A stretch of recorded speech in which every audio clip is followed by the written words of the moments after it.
Fam, what's going on? Good morning. I appreciate you guys being here. Thank you so much for joining me on this fine Monday morning.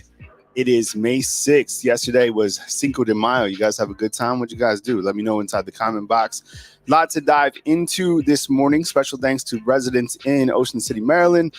Sponsor, The Broke Shop. Promo code is BAMA for legal CBD and more. Rub it in my back. Sponsor, Demetrius Maynard, a viewer like you right here on Bama Football on YouTube. I think when you dive in, and by the way, the call line is open, so definitely chime in. The transfer, Deshaun Jones, who is expected to commit at any point in time, and then also to, Clifford Amory, who committed yesterday, and monumental news for the basketball team. So those are kind of the topics that I wanted to talk about going into this Monday. Relevant news as it happens right here on Bama Football on YouTube. You also have Kobe Minor, who is a prospect out of Indiana that will be on campus this morning. So a lot to dive into. And again, the call line number is open at 205-850-1994. I think when you look to let's start off with Clifford Amory and how he was able to, announce that he's coming to Alabama basketball. I think that's where I want to start because that's the most impactful news that we had this weekend, in my opinion, and we're still waiting on the announcement of Deshaun Jones. But I think when you look to Amory and what it means for Alabama basketball, I mean, sky's the limit. I think we all know that he was the missing link within Alabama's basketball team this last year. I think that what it says is people want to be a part of what Nate Oats has going on here at Alabama basketball, clearly, right?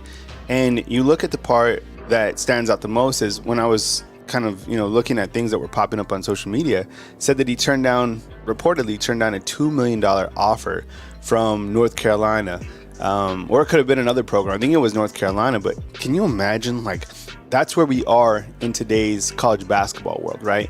You're actually, so does that mean, to me, that obviously means that he was paid more than $2 million, right? And it's kind of interesting to me that if you kind of rewind to January, even before Coach Saban retired, felt that Alabama was broke and you were trying to squeeze out this Yay Alabama collective to be able to get players to come, or players were leaving because Alabama couldn't pay them in the NIL collective. Well, it's really interesting since around mid-January, that doesn't seem to be the problem anymore. It seems like Alabama has been able to get a lot of the prospects. Is it 80%, 90% of the prospects that they've been able to really target to solidify from the transfer portal? And Clifford Amory is one of those prospects, probably the biggest prospect. And I said that yesterday on my show that I started. It was a live stream. I was talking about the fact that Amory is probably the biggest commitment in the transfer portal I think that Alabama has had. Let me ask you this. There's you in the comment box. Who do you think is a bigger prospect that Alabama has landed inside the transfer portal? You could talk football as well, because there's been more heavy news in terms of the transfer portal on the football front, but from the basketball front as well. Who has been a bigger commitment from the transfer portal, right? I don't know. I think that Clifford Amory is definitely up there. Now, the expectations are going to be ultra high on this guy, and rightfully so. When you have a rim protector and everybody's like, this is the guy we need to get to where Alabama basketball wants to go, and that is clearly to win a national championship. If you watch his highlights, it's crazy. He is literally a rim protector in every way, shape, or form. It's really, really amazing to see what he's been able to do at Rutgers, and I think he's only going to elevate that here at Alabama. Good morning, Kaylin. I see you inside the comment box. Good morning, Jeff. Good morning, Mary Louise, coming to us from Facebook as well. And good morning to C-Bama, everybody inside the comment box. I appreciate you guys joining me on Monday, May 6th. Again, call-in line is open at 205-850-1994. That's the call-in line number. What's up, Lisa Fitzhugh? I appreciate you. Duke to go 2020. What's up? See you inside the comment box as well. Appreciate you being here this morning, having my coffee. Hey, what's up, man? Appreciate you being here, man. Good morning to you. I appreciate it. Man, I like my coffee just piping. That's crazy. So Tony Sukalis just tweeted out this. Clifford Amory's 12% block rate is higher than any player to wear Alabama uniform in the last 15 years. That is unbelievable. Lax, what's up, man? Appreciate you. Stacey Blackwood, good morning. Appreciate you. What's up, Rowan Music Video? I see you inside the comment box. Thanks for being here as well. That's incredible to see that block rate. I mean, his highlights are literally filled with these incredible blocks, these rim protectors that you need, right? So, and then when you look to Alabama's basketball roster, what it could be, you get even more excited, right? You start to see and start to imagine how the starting five could be to begin the season, right? And I don't know. I mean, depending on how things, really want to shake out, I mean, could it be that you have Mark Sears come back? That'd be crazy. Because you have Mark Sears come back, man, things get really popping. What's up, Philip? Good morning. I see you inside the comment box as well. Appreciate you being here.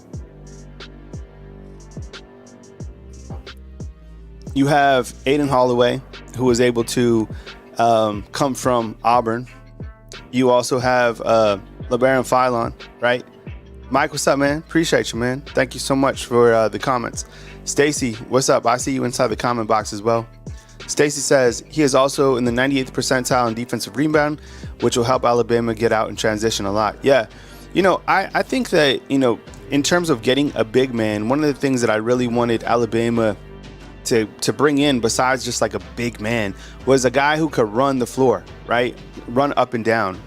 And I think that's going to fit in nicely with Alabama's up-tempo offense. So, yeah, appreciate you guys being here. I mean, yesterday, because I think there was definitely some uncertainty with, depending on if Clifford was going to announce for Alabama or not. And I don't know, I felt confident as soon as, look, I know a lot of people have different opinions about like Roll Tide Willie and stuff like that. I don't know. I mean, it seems like he's like the ace recruiter because, assistant basketball coach for Alabama showcased him. He goes into the office. I'm sure you saw it on social media. He like opens the door and, Roll Tide is watching, Clifford, the cartoon that we grew up with. And, the next day closing the door. Man, that's wild. Stacy poses the question, more likely to make the Final Four at football or basketball? I think both. I think so a lot is going to depend on kind of on the back end of Alabama's football schedule, how they can string it together. And we'll transition into football now. But I think with the basketball team, the foundation is already set. And I think with this talented roster, and you know what, getting to the Final Four, I don't know what's more challenging, getting to the Final Four or getting to the Final Four in football. I think they could definitely each do it this year. And Coach Kalen DeBoer, my goodness, wouldn't that be impressive? Be able to come over the first year out the gates. And I wouldn't be too surprised. What's up, Lewis? See you inside the comment box. I wouldn't be too surprised because there's so many guys still on the roster from the carryover from Coach Saban's team, right? When you look to like the guys that Coach Saban still recruited, and that's not taking away anything from Coach Kalen DeBoer. Coach Kalen DeBoer's job this year was to win over the roster, number one, work the transfer portal, which he clearly did, and we'll talk about that now.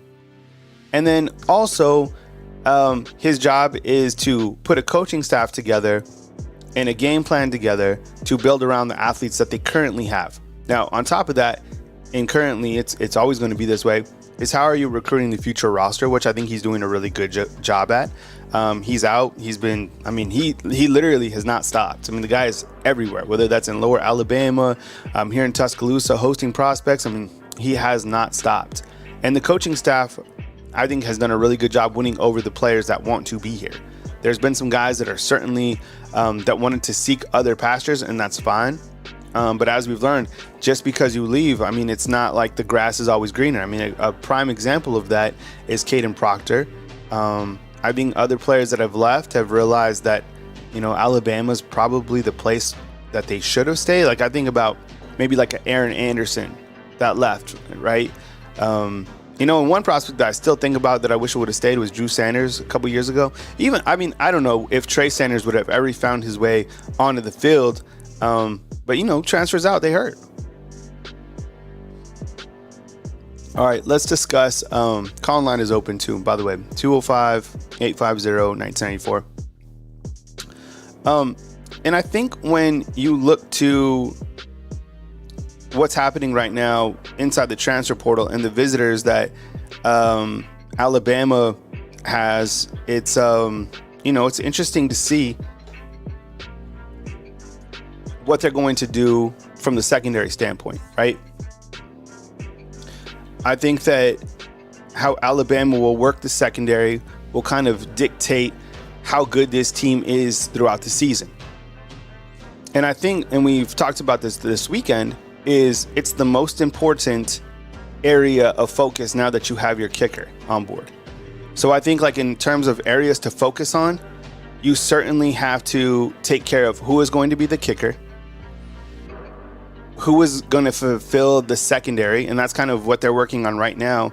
And then I think it turns to the offensive line, right? Because with everything happening with the offensive line, I mean, the good news is Caden Proctor's coming in.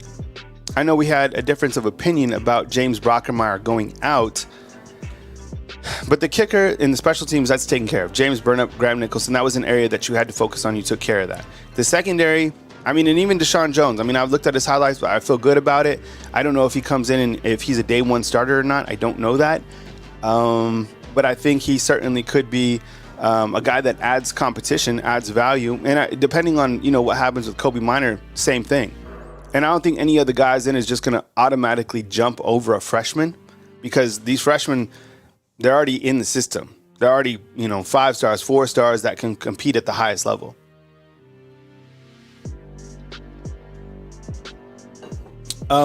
So from my understanding, Kobe Minor is in town today. Another key target, former player out of Indiana. Is interesting because you kind of look at the Indiana connections that Alabama had. That's where it started, right? Coach Kalen DeBoer spent time in Indiana. David Ballou spent time in Indiana. Sean, what's up? I see you inside the comment box as well. Appreciate you being here. Michael Coleman, good morning to you. I appreciate you. Thank you so much for joining us. Appreciate all of you guys being here.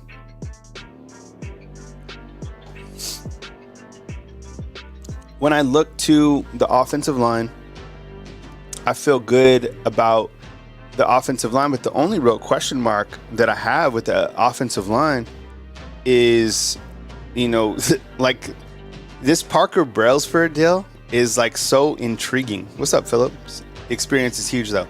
Yeah, and that kind of leads into the experience of the offensive line, right? Because if you start to, let's just hypothetically say that Caden Proctor comes in and he is able to, be the man that we think he could be, then you have a guy who started every single game at the left tackle position. Okay, well, at guard, who you got? Well, you have Tyler Booker, who's a guard who he might be one of the best, if not the best guard in all of college football. And then you have Parker Brailsford, who there's a huge question mark about, like, what he is going to be. But I mean, he played in over 612 snaps last year. He was a part of an offensive line that won the Joe Moore Award, right? And then if you look to the right guard position, you have Jaden Roberts, who I think probably was playing at the highest level of any prospect at the end of the season on the offensive line, right?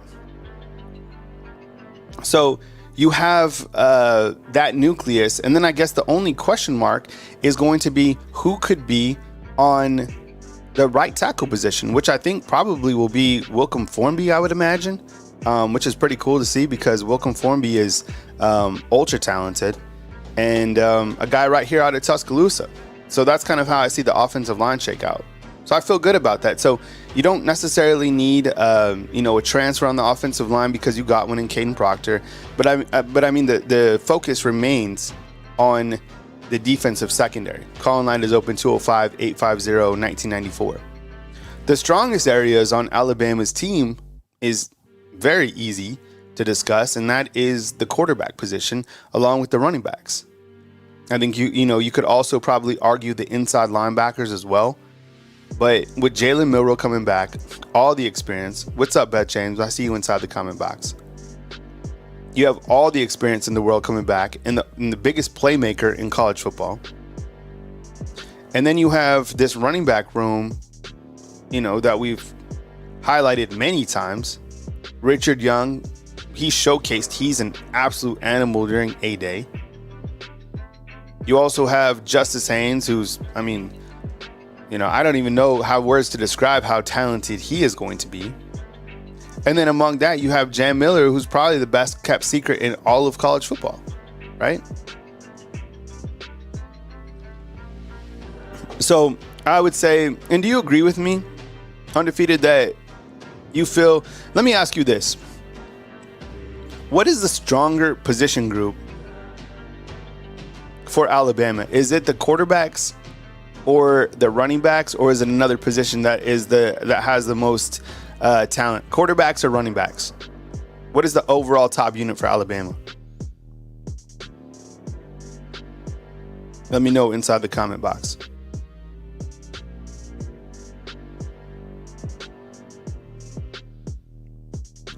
A. Watt is saying running backs. Got you. Caitlin is saying quarterbacks. Duke is saying running backs. Right? It's an interesting debate to have, but at the end of it, you just understand that they are ultra talented in those two units, compounded with the fact that you have wide receivers who can also get the job done. Tyler, what's up, man? I appreciate you. Running backs all day. I think I might have to say, I'm going to say quarterbacks and then running backs. You guys know that I have a lot of confidence in Jalen Milroe. We've discussed that many times. And I feel that his experience, along with the other running backs in the room, right? That's an ultra talented, and they have so much experience. What's up, Jarvis? I see you inside the comment box as well. Good morning to you. Sean Taylor, what's up, man? Lax is saying running backs all day. I just think with the experience that Jalen Milroe has, that's kind of it. And then wide receivers, it's an interesting room, because I feel that with Jeremy Bernard coming in, sometimes we've lost a little bit.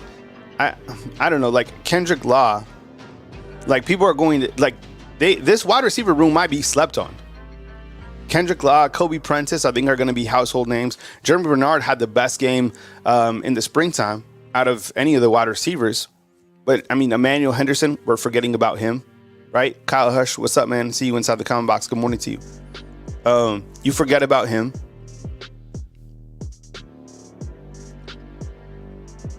Right? No, Duke, you know what I'm saying? I'm talking about, you get that experience is a better quarterback room than they had last year because of the experience that they now have. The room, and that includes Ty Simpson, Lonergan, that includes, I don't know about Austin Mack. He's kind of fresh out the gates, but they have much more experience as a unit than they did last year, though. And probably, I would venture to say, and I think I'm not even venturing to say it, they have a better system in terms of their coaching, right? Like, Jalen Milroe loves Nick Sheridan. Jalen Milroe loves Coach Kalen DeBoer. Those guys are investing into him. But back to the wide receivers, Keno is saying that Bernard's going to be a beast, 1,000,000%.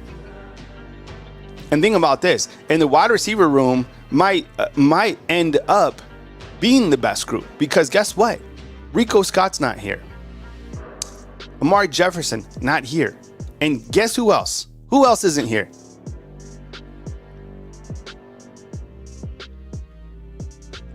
Ryan Williams. Ryan Williams isn't even here. And a lot of people, I saw people talking about, that Coach Kalen DeBoer was hyping up Ryan Williams too much. I think he's going to be that good. I think everybody on even the roster already knows. Now, when he gets here, he has to prove it on the field, but he's going to. The guy, he has it. Just like Coach Saban has it when he steps on and he does any single thing, it's the same thing with Ryan Williams. Be the most hyped freshman, I don't know. Let me ask you, for everybody who has a longer history of following Alabama football, who is who had the most hype as a freshman? Like coming in, and you can go back as far as you can. Like, who had the most hype as a freshman? Kyle has a question. You know how we were DBU because of Saban? Well, now we're going to have wide receiver U because of Shepard. I think when you look to Jamarcus Shepard and kind of his overall demeanor and his excitement about football, that spills over into not only the wide receivers room, but into everybody.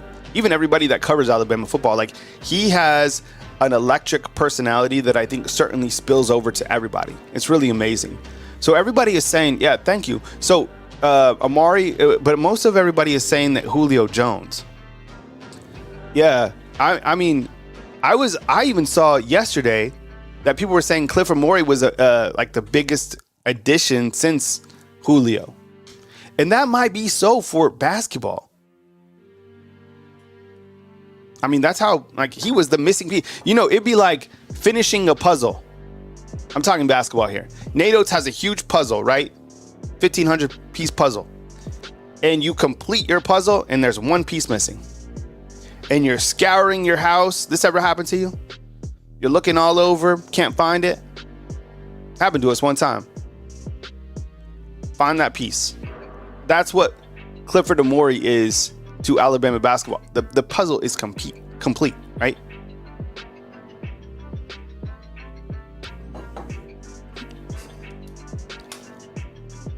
Yeah, but I was, I think the wide receivers will be just fine. And I think there'll be some guys that, like Emmanuel Henderson, I hope he doesn't get lost in the shuffle.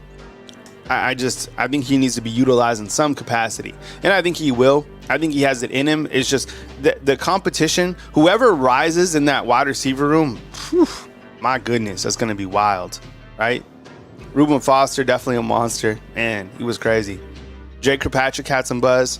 Yeah, that's all I was thinking is like, yeah, Bryce, you know what? Now that I'm like starting to think about it a little bit more, Tua had a lot of hype coming in, but so did Bryce. I think Bryce might have had. I think you have more about Ryan Williams, more hype about him coming in. But Bryce, now that I think about it, you guys are right. I think Bryce had a ton of hype coming in, right? Number one quarterback coming in. You know, his battles in modern day and John Bosco going head to head. California quarterback. Anytime you get like a California quarterback, it's just like headlines, right? Najee Harris, definitely. Yeah, for sure. This is a good question posed by Sean. And call line is open, 205-850-994. Who will be our kick and punt returners this year? That is a really good question. I think that, when you look to kick returners and punt returners, I think that there's a variety of guys who could certainly do it. Maybe like, I don't know. I wouldn't mind to see like Avery Hampton doing it. Jeremy Bernard, I mean, he's, capable. Kendrick Laws capable. Whoever's returning punts, I mean, who might not be a really, Ryan Williams would be a hell of an option because you want somebody who has a kind of that elite speed, right? But also, in my opinion, your punt returner has to have two things. Number one, they have to have that speed, right? They just have to have it. They have to make you miss. But also, I think sometimes we forget that first escape from contact is monumental. So he would be kind of my sleeper pick for punt returner. Now, I am with you. Ryan Williams, 1,000,000%. But also, the way that he displayed his ability to make the first person miss, or at least avoid the first contact, is Richard Young. Right? You put Richard Young back there, who knows what he's capable of? Because sometimes, and I don't know, I feel that if you can avoid vision, yeah, you're right on that. But if you can avoid that first point of contact and kind of get to that second level of returning a punt, and Sometimes that's all it takes. And if you can beat like the punter or whoever who's trying to make a tackle, you're off to the races. I don't know. I thought Kool-Aid last year certainly underperformed returning punts. And it was so crazy that they put in, the sub one time and he returns one for a touchdown, right? Caleb Downs. But Awatt's right. I mean, you have so many options to choose from in terms of who is returning punts. Returning kicks, I kind of feel the same way. The one thing that I didn't agree with in the past that Alabama did from a special team standpoint is, like, do you remember when they put Jaleel Billingsley to return punts? Or no, it was kicks, right? I didn't agree with that. I had high hopes for Billingsley. It just, things didn't work out, whatever. But I didn't agree with him returning kicks. You want somebody back there that can give it the gas. And I think I've asked this before. I always forget, though. Who was the last Alabama player to return a kick for a touchdown? A kick, right?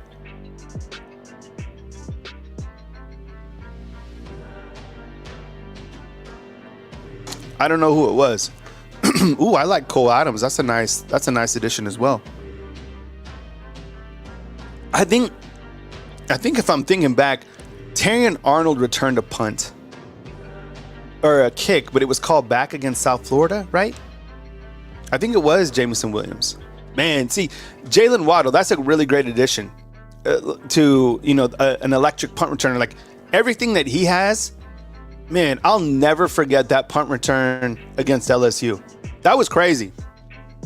That was one of the craziest games that I've seen here in Tuscaloosa. It was wild. Like, those were two of my favorite teams, like, in terms of like a college football matchup, man. And I know it didn't work out for Alabama on the back end, but man, that game was crazy. And Waddle, so the thing about Waddle, the thing about Smitty, the thing about Judy, even Henry Ruggs, those guys had that dog mentality. Like, they were all gamers. Like, you put them in a situation and they just had it.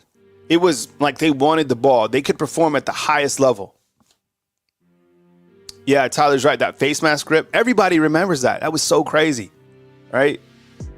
Man, I miss those guys because that's when I started like first covering the team, starting to get into like real familiarized with the players. I don't know. They were different. It was just an elite group. And Caitlin says facts, Kyle. Waddle was the absolute man for sure. I mean, he was unbelievable.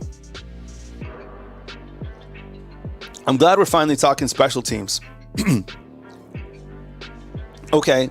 How bad are you going to miss Will Reichard? What did you have? Because sometimes when we talk about special teams, we forget, to talk about the kicker, the punter. So two things. Number one, I had anxiety with losing Will Reichard, but now it's gone.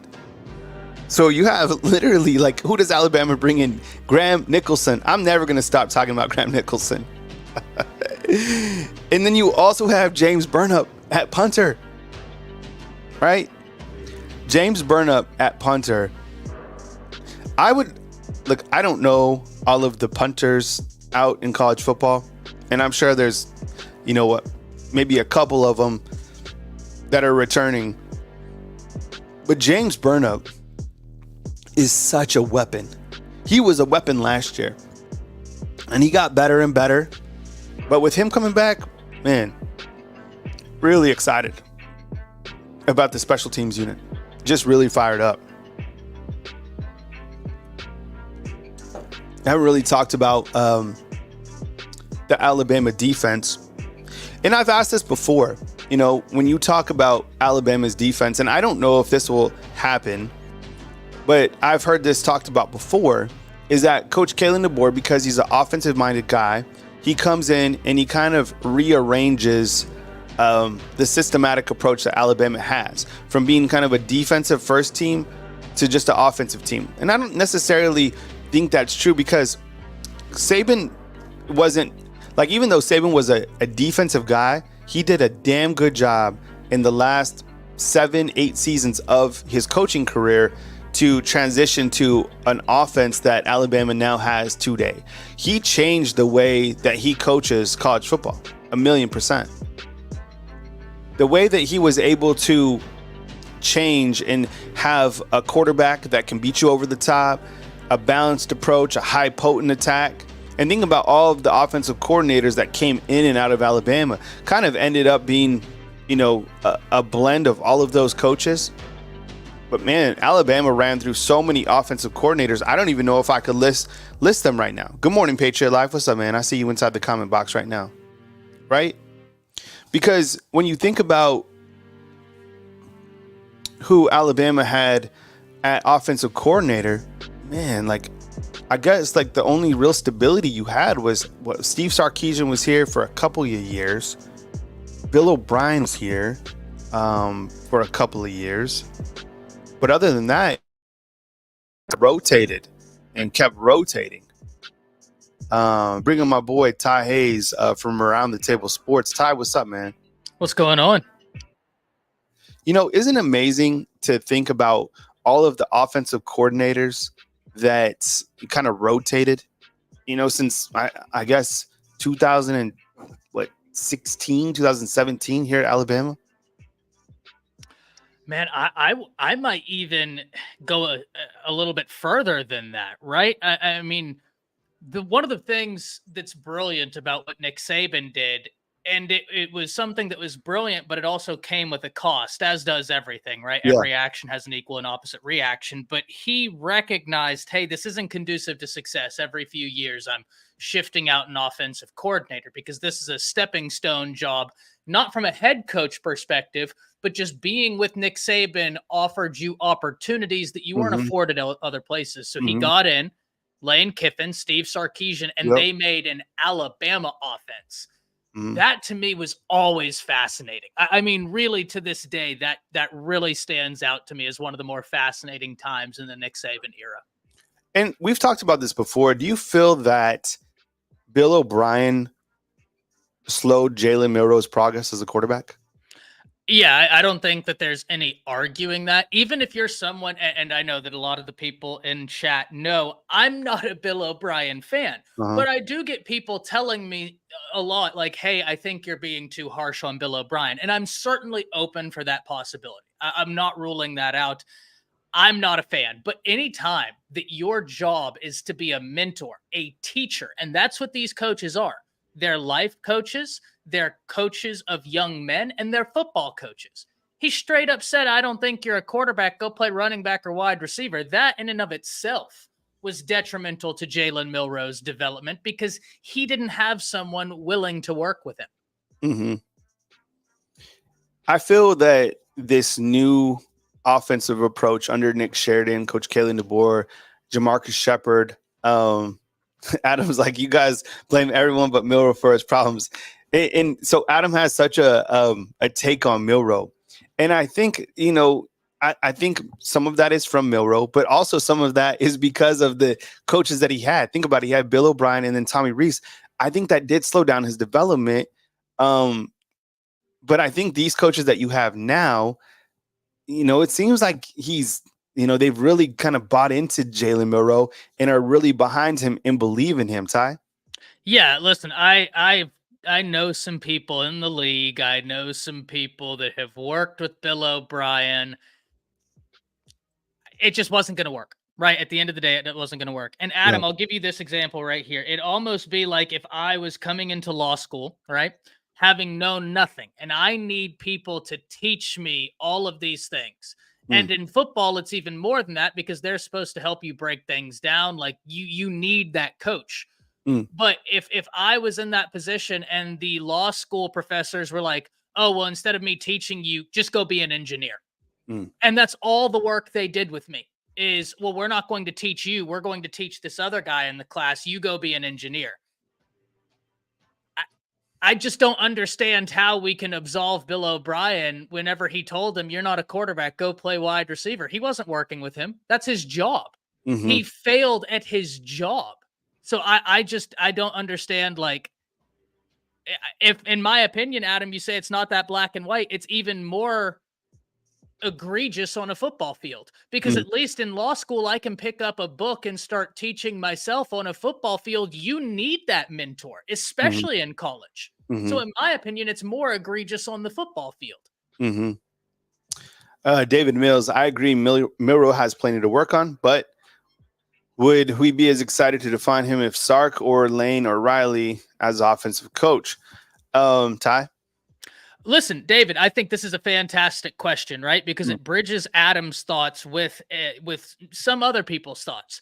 If Milrow would have had access to Steve Sarkeesian, like when Bryce Young was here, if Bryce Young had Sark, Milrow was QB2 behind Bryce, Sark was working with him, and then he went into last year, first year starter with Sark, and then this year he had Sark again, then yeah, I think that a lot of the criticism would be, I would be much more critical of Jalen Milrow. However, I can't be hypercritical of a guy, and I still am critical in areas, but I can't be hypercritical when you had one coach supposed to be his offensive coordinator say, hey, you're not a quarterback, go be a wide receiver. And the other quarterback coach he had, Tommy Rees, has never worked with a quarterback of Jalen Milrow's skill set. And lest we forget, ladies and gentlemen, Kyle, it's interesting we got this question because I opened up today with a very purposeful statement about Alabama having Alabama's offense. Tommy Rees was still learning how to do his own offense. Then he comes to Alabama and we say, oh, no, you don't bring your offense. Now you have to learn what we do. That's tough, right? That's tough.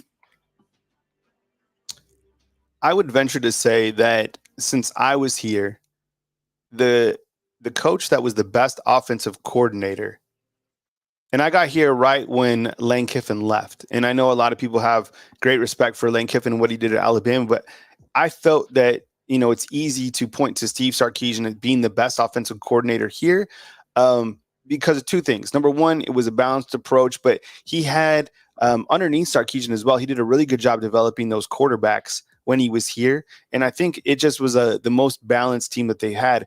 I feel that Coach Locke's doesn't get enough credit for what he did here in his short time. He came here as an analyst, and then he emerged as the wide receiver coach and then as the OC. And when he was here, he was literally driving a Ferrari, and he drove that Ferrari as fast as you could go. It was the first time that I had seen this ever. Sometimes he was criticized for calling plays to scoring too fast. Literally, it was like this. It was, if you could go look it up during when Coach Locks was here, they were scoring like a minute 20, a minute 10. Like it would be time of possession would be like another touchdown from Alabama. Drive was 115. And that put the defense out on the field a ton. So, Locks really, man, he drove that Ferrari. It'd be like if you got a Ferrari, he just drove it as fast as you could drive it. What we have here with Nick Sheridan, I think people have high hopes with Nick Sheridan and what he can do under Coach Kalen DeBoer and what Jamarcus Shepard can add, from the offense. This is the first time since 2006, Ty, that you've really had a coach take over that is an offensive-minded coach. And I think it comes at a perfect time because college football, NFL has all changed to putting the best players on the offensive side of the ball. Look at all the players that were drafted in the NFL. College football has changed. And I think that fans and everybody is going to have to get accustomed to more points on the board, more points allowed. But that is the way that college football has evolved. And you either adapt or you die. And that is what's happening to Alabama as a whole right now. They are adapting to the new wave of college football. Yeah, 100%. I mean, you look like you alluded to the first round of the NFL draft. I mean, loaded with offensive players. I'm a defensive guy, so I was sick to my stomach. Absolutely sick to my stomach with that run. But I get it, right? I understand the evolution of the game, the ebbs and flows. But I also think that there's an interesting thing happening in college football right now, Kyle. And this is the natural progression of football and in a lot of ways life, right? You have these swings to the extremes. Yeah. Offense a few years ago was all about spread you out as far as I can get you and run and gun. But then we have a team like Michigan this year who's a little bit slower, a little bit more purposeful in what they do, win it. We have Georgia a little bit slower, a little bit more purposeful, win it. So that's not to say that we're getting away from high-powered offenses. It's to only point out there has now been an acknowledgement from the top of like, oh, well, we just can't hang our hat on scoring 150 points a game in these spread out systems. We need to be methodical because there's a balancing act. If I can extend a drive for 4 or 5 minutes, that means your offense isn't on the field. I can control the pace. Now, it's more difficult. We just heard Steve Sarkeesian say, why would I want to put a 10-play drive together? Because that just inherently gives more opportunities to make mistakes. And that's true. But there is an interesting balancing act. Hacker Music, what's up? Sark's next year at Texas. He's looking at his play sheet after plays like he was thinking, these plays worked really well last year. Before we get to that, Adam Lampello and with the super chat, we'll definitely get to you in just a second, Adam. We appreciate you. But Ty, your comments on Hacker Music's comment right here, and then also, is Sark the most dangerous up and coming college football head coach? To kind of keep tabs on. I don't think that this is going to come as a surprise, man. I have broke down Sark's film. I have a video on my channel called Sark Was in His Bag in the National Championship, and I'm breaking one of the few videos where I'm breaking down some film. And understand, if you go check it out, this was like month 2 of me doing YouTube, so I'm real green. Don't be too harsh, but I am a big fan of Sark's offense. Sark has one major question, though, Kyle. There was a stat, and I'm not going to try and say the numbers because I'm going to get it wrong and I don't want to do the injustice. But whenever you looked, if Sark was down by even 3 at half, he was like almost guaranteed to lose the game. And that's something that I thought he did much better at this previous year. And that was in-game adjustments, right? Sark, in my opinion, has got the most beautiful opening scripts in all of college football. His first 25 plays, it's chef's kiss every time. I mean, I sit there and it's just like, how are you just allowed to do this? It's unbelievable. But you can see that he's growing and maturing. So yeah, look, Sark is dangerous, man. And he's assembled a staff that knows what they're doing, and they identified Texas's weaknesses, and they're trying to fix it. I think when you looked at Texas as well, this is the program that I think all eyes are on in college football, other than Alabama, for many different reasons. It's a gigantic brand. All the money, all the emphasis that there are around the Longhorns, in a program that Texas fans, they want a national championship so bad. They were close to it, and they feel that they found their coach that can certainly do it. I think he can.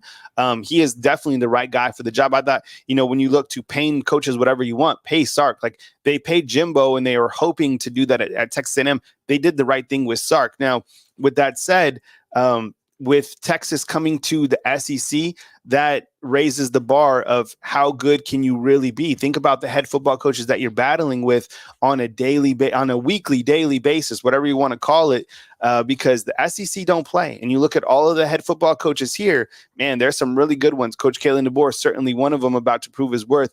Why don't you go ahead and read out the super chat from Adam Lampello? Thank you so much, Adam, for the super chat. Yeah, appreciate the $20, Adam. He says, since you want to blame everything under the sun for Milroe's weaknesses, I look at things with nuance, as I was trained to do. Quantify it. Is it O'Brien's responsible for 30 or 40% of Milroe's performance and Milroe's 70, 60? Be specific. How can I quantify when he wasn't the starter under Bill O'Brien, Adam? It was Bryce Young. And under Bryce Young, we still saw an offense where Bill O'Brien told Bryce Young, hey, you as the quarterback who's still learning, you set the protections. You call the audibles. You call the hot routes. I'm going to sit up here and kick up my feet. And we saw an offense that was wildly inconsistent. Yes, it would be able to score a lot one week, and then the next week it was wildly inconsistent. So it's hard for me to quantify when Jalen Milroe didn't even start under Bill O'Brien. But Adam, if you go to work for, say, a company or what's the word I'm looking for? A warehouse. There it is. And you're being trained on the system. They tell you, hey, I worked at a logistics warehouse for a while. I go up there and they need to train me on the system. If my trainer says to me, you're not the systems guy, you need to go back in stock. if I start messing up, yes, it's on me, but at some level, it's due to the negligence and the gross negligence at that of the person who's supposed to be training me for completely not doing so.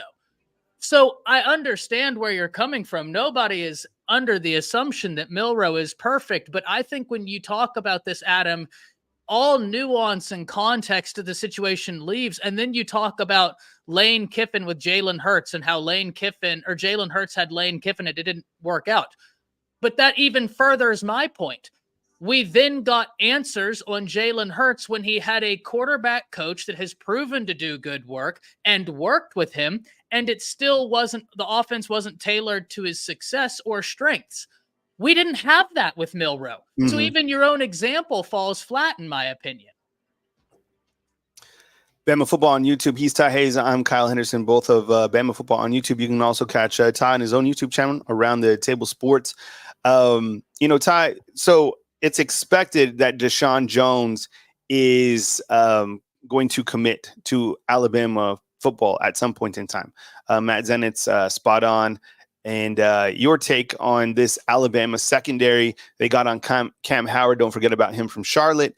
Looks like Deshaun Jones is a guy who could commit at any point in time. It was a big day yesterday for Alabama with Clifford Amory announcing on the basketball front. And then Matt Zennett's releasing the news that also signs are pointing to Deshaun Jones, committing. Your take on Deshaun Jones and kind of this piecing together Alabama's secondary. Yeah, listen, Deshaun Jones is the guy that several top schools wanted. He's an experienced cornerback, and he continues this mantra of iron sharpens iron, and that's exactly what we're after. Alabama has talent in the secondary, but you want experience, and quite frankly, you want more numbers. You're working with 5 cornerbacks right now on scholarship. You just want a few more numbers than that, and Deshaun Jones, I think, would be a fantastic addition to this secondary. He would help with experience. He would help with numbers. And I think that's going to be something that is conducive to success in the long term. Yeah. So, I mean, you clearly had to add to the secondary, and Alabama is certainly doing that. Ty, are there any other, do you have concerns about the Alabama secondary? I mean, even if they're small concerns, I've talked about the fact that you only returned 1 starter from last year. That would be a concern for anybody, depending on what program you are. Small concerns, no concerns at all. What's your take when you just kind of highlight the secondary? Yeah, I listen, I think that there is some level of questions. I differentiate questions and concerns. To me, I have questions about the secondary, but I know that there's a lot of talent there. So I don't know that I'm at the level of concern just yet. I think Damani Jackson was a fantastic addition via the transfer portal, and especially if you double down and get Deshaun Jones, I think you can start really cooking with fire. So I personally would quantify it as questions as opposed to concerns. What else we kind of looking at, Ty, in terms of, maybe transfer portal targets or recruiting? What else is kind of on your plate when we look at this early month of May? And by the way, it was Cinco de Mayo. Did you have a margarita or did you throw some tacos on yesterday? What was the Hayes household doing? I'll put it like this. Before my wife's last name was Hayes, it was Maggie Ennis. So, yeah, we get down for some Cinco de Mayo. Yeah, we had a good time. So what else is kind of on your transfer portal or recruiting plate? Yeah, so right now, the transfer portal is always super interesting, and especially because there's no timetable on guys committing, only guys entering. Mm-hmm. But at the same time, recruiting's starting to pick back up. You're going to see some visitors. You're going to see coaches go out. And when I say visitors, I more specifically mean you're going to see guys start planning their visits. And so it's going to be interesting to see what the future holds there, though. But I'm interested in Alabama recapturing some momentum because we need to remember one thing. Hype. I know a lot of people are like, oh, well, hype is, you can't do anything with that. Hype can be a very powerful thing. Hype can be an incredibly powerful thing. It's all about how you mobilize it. Yeah, one of the things that I'm looking forward to kind of as we go through May and then you get to June and, those can be, those are months where, there's not necessarily a lot going on, but it seems, though, that this will continue to be an opportunity for Coach Kalen DeBoer to showcase just what you said, the facilities here at Tuscaloosa, because kind of once, like, this was graduation weekend, so things are going to kind of calm down, but now you could really emphasize on, like, the guys coming in. You have your recruiting camps that are going to build up in June, right, when the players come here to Tuscaloosa, all classes. And those are just more opportunities for this program to continue to market itself under Coach Kalen DeBoer. I think that this point in time, now that things are kind of laying low a little bit, is a time where Coach Kalen DeBoer, he's getting his a new office built, right? It's kind of like there's no more wood paneling. It's going to be like state of the art. They're going to like refreshen it a little bit, which is awesome. Goes with the brand of kind of this new energy wave. I would imagine that they probably, have some sort of office for Roll Tide Willie. Every time he's in a video, he's become like a lot of people have a difference of opinion about Roll Tide Willie, but he's kind of in the, he was the Blitz Bama Blitz for Ryan Williams, even has a deal with him, a t-shirt deal together. And then they, maybe one with, Roll Tide Willie and Big Clifford. I don't know. But think about it. Now the coaches can really kind of just settle in. This is a month where you're like, okay, we're here. Coaches are in our office. We can strategize. These are the guys that are on our roster. Here are the voids that we need to fill, if there's any left. These are our targets. They can start to build out their actual board. Get comfortable. What's the worst problem? The worst part when you're an adult is moving. You ever moved houses, right? It takes forever, fam. Undefeated. Have you guys ever moved? Is it not the worst thing, right? Even if you're in a position where somebody can move all your crap for you and set it all up, it's a pain. Packing. So that's basically what my point is this is the part of the moving experience for Coach Kalen DeBoer where everything is set up in his house. The TV is mounted. The cords are hidden, right? You have, your couch set up. Right? You can like plan an actual dinner. Everything's installed. The cabinets are redone. And now you can sit in and really just appreciate where you're at. And yeah, right. It's a nightmare. So these last days, not to say it's a nightmare for Coach Kalen DeBoer since he got here and he's on a different level pay wise, but it's a problem, right? Getting your family kind of adjusted, the new schools, all that stuff. So now he has an opportunity to really be settled in and to really start working it. And the players that want to be here, those guys are doing the same thing. Now we know who our coaches are. Now we know the personalities. Now, this is where things stood and stand after spring football, so they can really have an idea of what they need to do during the summertime. And the summertime is a great time for the players to develop even more continuity. Remember what happened last year, Ty? Where did the players go with Jalen Milroe? They all went to Florida, that training camp down there. Exactly. And what that was an opportunity for those guys to get better, but it was also an opportunity for those guys to develop that cohesiveness. So you're going to start to see from May to June when school ends and into June, even into July, these guys start working together, working with their trainers, working as a group together. And that's kind of when these individual bonds are forged, because you have springtime, then you have your summertime. So I think this will be a really good opportunity from recruiting for Coach Kalen DeBoer, but also for the players to develop their own continuity. Ty? Yeah, I completely agree.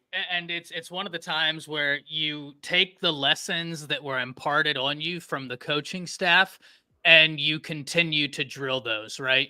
You go work with people that are going to continue to try and develop you, continue to try and teach you, because that's the name of the game, right? Like college football is about teaching.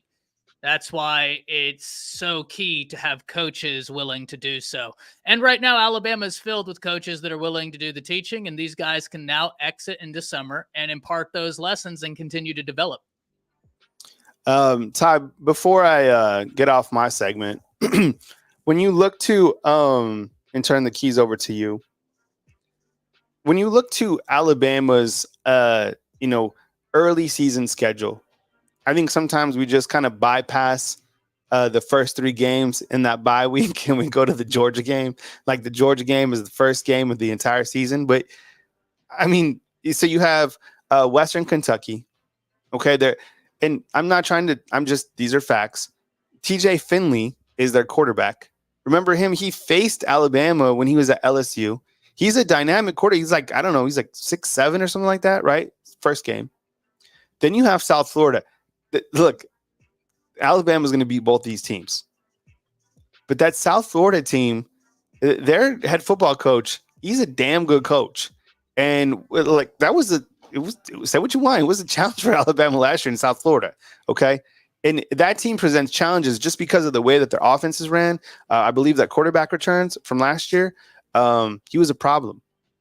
The third game, right? Fear and shoots. They're tough. They Dude, can be real tough. That's what I'm saying. It's and considering that those are the first couple of games where Alabama's, depending on how the secondary works out, I mean, they're going to be tested by Western Kentucky and by South Florida. Say what you want, they are.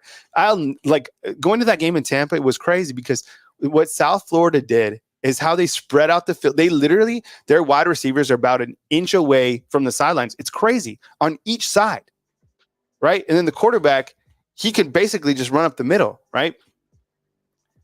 Then the third game is on the road at Wisconsin. Wisconsin is a team, in my mind, that is just built on defense and tries to run the football, right? What is your take before we talk, Georgia, like your take on those three first games? Because there's going to be challenges in every single game that you play, but this isn't like a Mercer. This isn't like a Chattanooga. I don't know what Western Kentucky, but everybody knows their quarterback. And then South Florida, they're probably better than people would imagine. Yeah, well, that I'm telling you that veer and shoot offense, it can create problems real quick. Mm-hmm. And we saw that at Tennessee, right? That's why having an experienced defensive back, in my opinion, it's key. Because they're going to shift formations, they're going to isolate players and get someone on a matchup that they like that you don't like. And I'm really interested now actually in Womack's 4-2-5, considering like I think that it's going to be a bit more zone predicated than Nick Saban just basically saying like, hey, most of this game, it's mano and mono. Like, go out there and do your thing.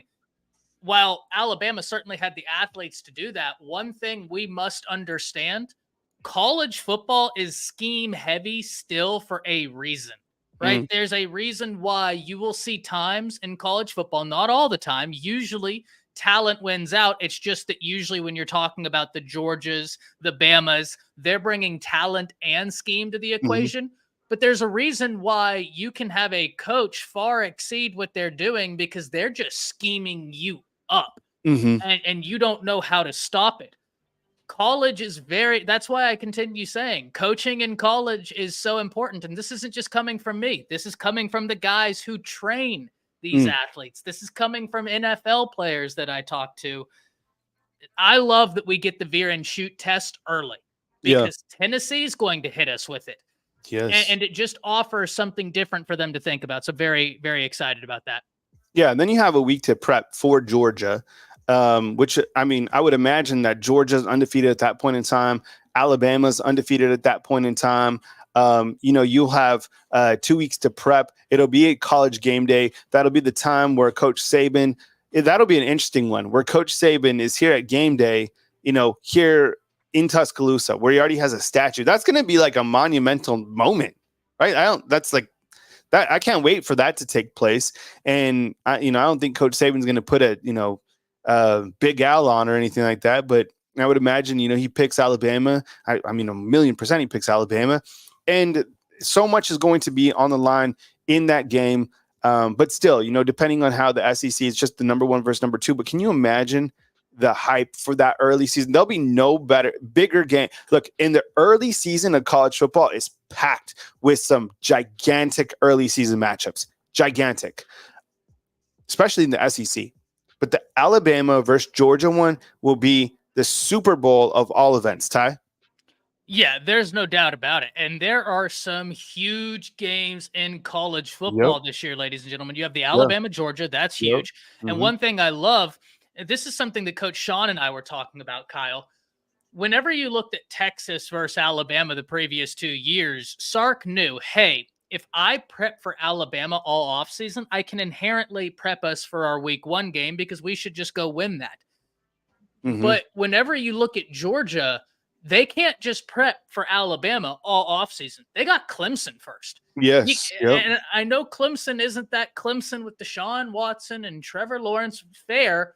You still can't overlook Clemson. Now, the double-edged sword there is Bama has Wisconsin. So it's not like you can prep for Georgia all off season either. So Mm. that's something that I really like. And who was it? They make a great comment here. Lance Hunter said advantage DeBoer. Kirby knows Saban's Bama pretty well. This is kind of going off of what I just said, Lance, and I love this comment. Scheme matters. Coaching matters. It's about the coaches helping put their guys in the right position, because we can't pretend like these guys in college are finished products. If that was the case, they'd probably be allowed to be drafted as freshmen. They're Mm-hmm. not. They're still developing. There's a reason why a lot of these NFL quarterbacks, when they go to the NFL, their rookie years, they're not good, because Mm-hmm. they're still learning. Coaching matters, and it matters a lot. Caleb wants to know how you feeling about King Mack and Minor from Indiana. I haven't really heard too much about King Mack. He's the Penn State freshman that visited, and then Kobe Minor in today as well. I think Alabama probably brings in one of them. I think I would probably like to see Kobe Minor a little bit more than King Mack, but whatever the case is, the more defensive backs, the better. So as news kind of filters in, we'll keep you posted on that, Caleb. But I appreciate you, man. Thank you so much, Ty. Go ahead. Well, and also, and this is, I haven't seen anything official, but Mississippi State people are saying that Kobe Minor was set to cancel his visit to Alabama Uh-huh. because he was going to visit Mississippi State. Once again, I haven't seen that from an official Mm-hmm. place. The only place I've seen it from is the Mississippi State recruiting people, Uh-huh. and not the ones that work for 24/7, not the ones that work for On3, but the guys who are, at Yeah, yeah. the Twitter level that keep up with all of this. They're saying that that visit is set to be canceled. So we'll see. Yeah. Okay. Thanks, Ty. I appreciate that. I hadn't seen that this morning. But okay, I'm gonna turn the keys over to you, Ty. Do your thing, man. You can finish out the hour, man. And we appreciate you being here. Please support Ty like you guys will support me right here on Bama Football on YouTube. We love having Ty up in the house. He has his own YouTube channel, Around the Table Sports. You can also catch him on Bleacher Report, Twitter, everywhere. Ty does such a great job. True professional, man. We appreciate you, Ty, and we'll catch up with you soon. Thanks for joining me on this past hour, fam, and look for more breaking news right here on Bama Football on YouTube. Appreciate it, Kyle. Appreciate everybody in the Undefeated for being here. Adam says coaching matters, but it isn't dispositive. The players have to execute. Yeah, that goes without saying, right? Like that goes without saying. That's like saying your breathing is automated, but you have to have the will to win, right? Like, or will to live, right? Like that goes without saying. You're 100% right, but I'll give you a great example, Adam, for the guy that now has Alabama at the helm, and that's Kalen DeBoer. He inherited Washington, and they were 4-8. They went 11-2 the next year. Coaching matters. Being able to put those guys in positions that are conducive to success matters, right? And we've seen this time and time again. You can talk about a program that has subpar coaching, and they can't do anything. They get a good coach in, and all of a sudden, you're talking about guys who are winning games, who have completely turned it around, because college is not a finished product, right? And I know earlier you said something to the sort of like training on a job assumes that all skills can be acquired in sports. Innate talent matters, so the analogy doesn't work. Those two aren't mutually exclusive by any stretch of the imagination. If that was the case, then project players wouldn't be a thing, right? Justin Nwankwo wouldn't be a thing. Just like in a job, at the point where you get the job, they assume that you have the skills that can be developed. Just like when you're offered, they assume you have the skills that can be developed. If your predication was true, Nick Saban would have never said, oh, if this guy just comes in here and we can teach him, he'll be successful, right? That wouldn't be. So your analogy, it absolutely does not work. It's illogical, and you're pretending like those things aren't mutually exclusive when, by every definition, if you talk to any recruiters, you talk to any trainers, you talk to any coaches, they'll tell you that that's facetious in its entirety, right? Like it's entirely facetious, no doubt about that. But I suspect Milrose coached quite well. I just don't. Okay, I'm going to drop that. Adam, I feel like you're just not going to accept that, my man. Just like Hacker Music said, it's an all or nothing game, and you're going to choose nothing. So that's cool. That's cool. We all have our opinions, but I just don't think that it's ever going to. Nothing's going to change your mind, man, and that's cool. But I just don't operate like that. Kobe Minor, no longer visiting 100%. 100%. Which is the exact same thing, Adam. It's exactly like I just said. When you're hired to a job, they assume you're going to be able to do the job. That's why they interview multiple people. Whenever you get a scholarship offer, it's because they assume you're going to be able to do it, even if you're a project guy. Those examples are not mutually exclusive, and how you pretend they're not, quite frankly, goes right over my head. Like I don't understand.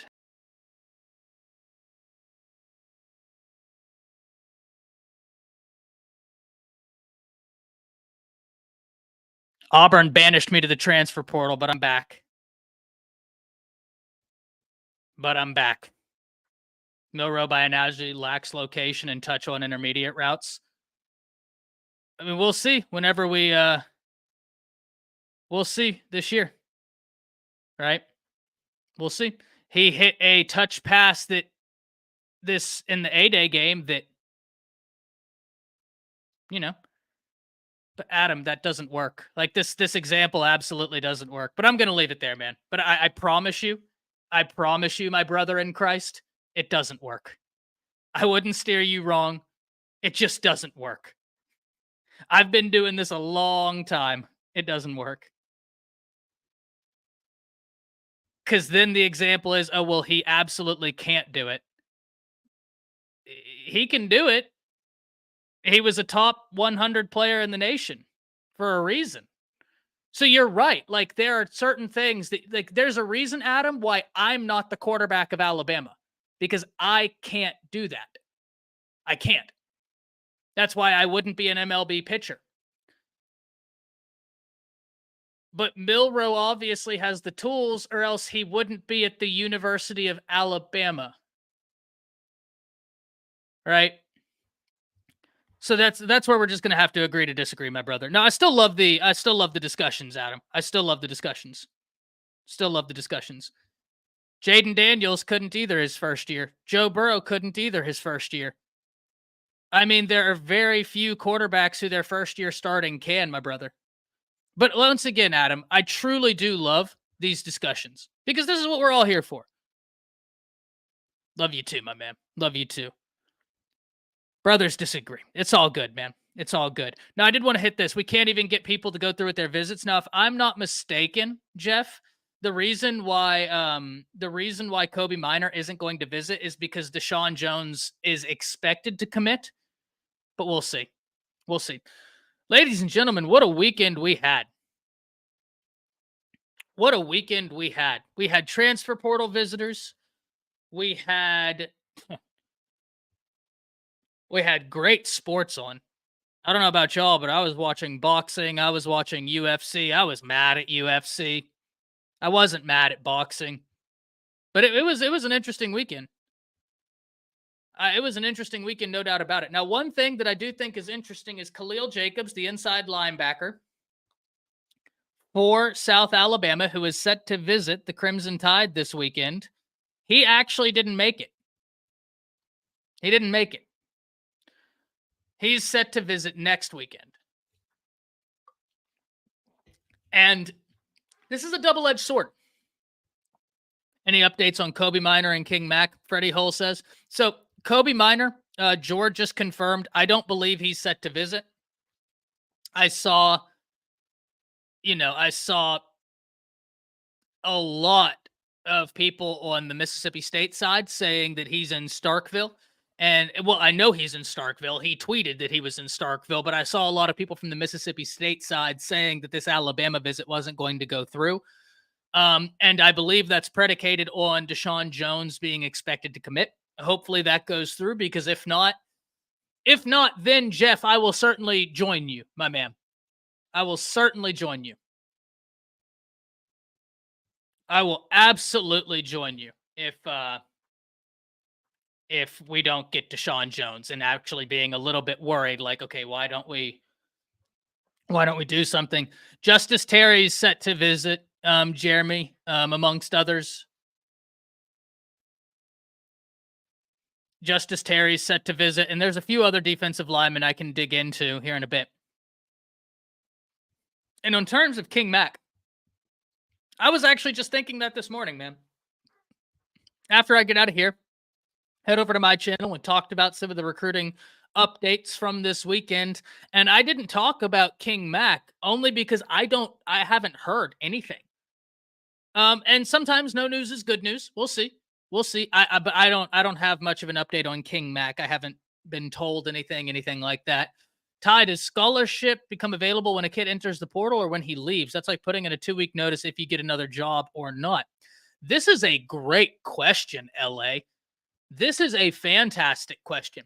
And my answer to that question is probably it depends on the coaching staff, right? Like if you say you're going, okay, here's a great example. Tacario Davis out at Arizona. He entered the transfer portal, like in the winter transfer portal segment, and never committed anywhere.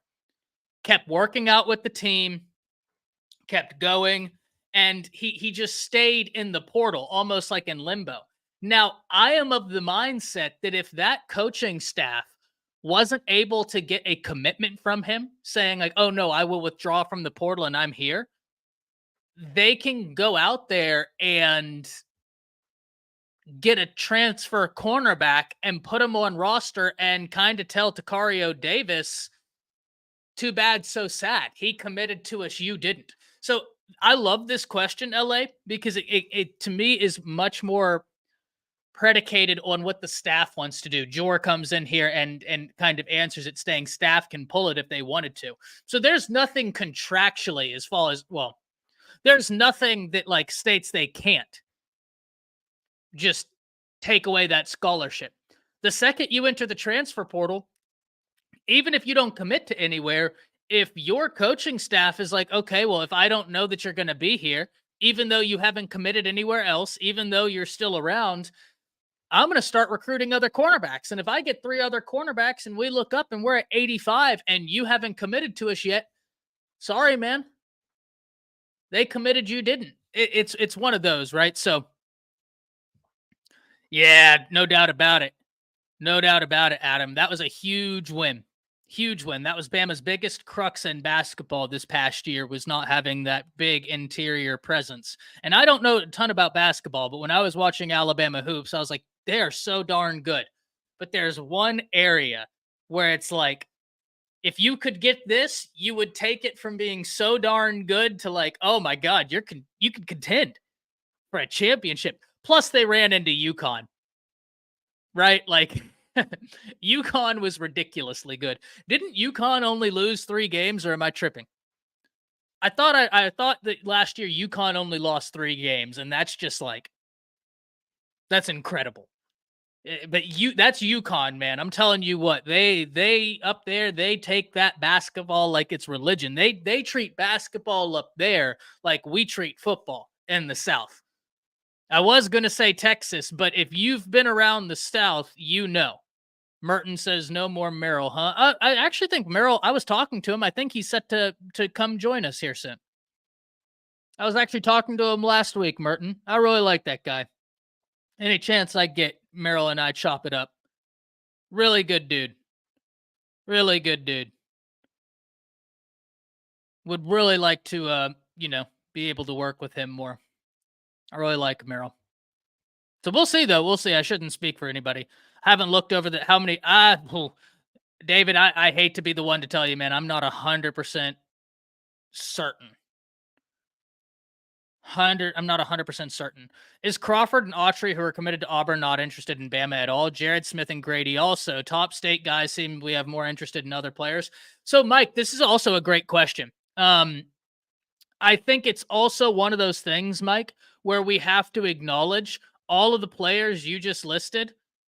They have more long-standing relationships with other institutions only because Alabama just got an entirely new coaching staff outside of some key recruiters, which I'm very happy they kept some key recruiters, and some position coaches in a Robert Gillespie and a Freddie Roach, right? But when you're looking at this, Alabama has to reevaluate as well. Now, they've opened up talks with a Zion Grady. Autry is someone I'm interested in, but Alabama had a scheme change, right? And a lot of these guys that are in state, they know the Auburn coaching staff top to bottom more than they know Alabama's coaching staff right now. And relationships are still king in college football. Even though we're in the NIL era, relationships are still king in this game. And part of the reason I say that, how many times have we seen a prospect be won over by NIL only to hit the transfer portal, and those big time relationships, they mattered. The UAB corner in the portal. San Jose, yeah. Yeah, I know, Lance. This one hurt me. This one hurt me. Javion Cole from San Jose State. That one hurt me. Because if any of you have been listening to me over here, that's probably one of the biggest wants I had in the transfer portal. Out of guys who had entered, I really wanted Javion Cole from San Jose State. But if I'm going to be 100% honest with you, Lance, I haven't done a lot of digging into San Jose State's defensive scheme. And I know Alabama staff right now, they're after guys in the transfer portal that are familiar with a 4-2-5, that know what a 4-2-5 is. Well, not know what a 4-2-5 is, because if you've played college football, you're at some level familiar with the 4-2-5 and nickel concepts, as Auburn is once again targeting attacking me in a less than appealing. And I have Coach Sean's background right now. That's certainly interesting. I wish no, I'm not. Let's get it to mine and then we'll fix this up. So it's pretty much nickel, no doubt about it, Lance. No doubt about it. But I think that they're wanting more guys that have an understanding of like an analogous concept. We were in it 90% of the time. Sure, no doubt about it. But there are subtle differences between Womack's 4-2-5 defense and just like base nickel. And I think what that they're after is guys that are more aligned with Womack's defense. And I don't know. I don't know if that's the case, Lance, but you are right. You are right. Coach Sean is really good on this topic right here. I believe he will be on this evening, Lance, at 7. If you are free, I would come back and ask him, because he was even telling me, right? I'm still very much a student of the game. Don't rush 2 on 4th and 40 with the money. Yeah, you're 100% right. You're 100% right, Adam. But Lance, I'm still learning, right? And I will never shy away from that. I'm still learning the intricacies of all of these defenses, of all of these offenses. Some I understand much better than others. Coach Sean pretty much has it down. And so he was even explaining to myself and all of us that, hey, there are differences between just like a nickel and then like Womack's 4-2-5. And he was really breaking it down. And so if you are free at 7, I would go and ask Coach Sean about that, because he's great. I mean, I can't tell y'all how much I appreciate getting to talk with him, because I don't know how many of you were here. I believe it was Thursday evening and Friday. Coach Sean and I did a duo, right? Coach Sean and I did a duo Thursday evening and Friday. And I don't know how many of you noticed, as we're talking, I'm writing down things. And it's not ideas for like videos. It's me learning from Coach Sean, because that guy is a wealth of knowledge, man. If I get the opportunity to jump on a stream with Coach Sean, I'm there, because he's going to teach you a lot. Love getting to talk with him. I still think the SEC rules with the... Appreciate that, Caitlin. Appreciate that, Adam. Appreciate that. I do what I can. Yeah, that was an unfortunate screen freeze, wasn't it, Dwight? That was unfortunate. This is a completely fair question, Adam. This is a completely fair question. Does anyone have concerns about getting players from schools like Charlotte and UAB? I mean, can they play in the SEC? I think you're very well placed in asking that. And to be honest, here's how I can answer this, right? if you can play ball, you can play ball, but to what degree, I don't know. Right? Like, I don't know based off of, for instance, Cam Howard, right? I went back and watched quite a bit of Charlotte. And Cam Howard is someone that even when I talked to my family that knew, they were like, hey, this kid's good. But I don't know how long it's going to take. I don't know, if it's going to be a 2-year thing. And like Lance says, oh boy, Trey Amos and Key did fine. No doubt about it. No doubt about it. So you absolutely can do it, right? You absolutely can do it. But it is an adjustment period. Trey Amos was also just like a dude, man. He was an absolute dude. Absolute dude. Now, that being said, when I look at like a Khalil Jacobs, I have no question that a Khalil Jacobs can be a difference-making linebacker.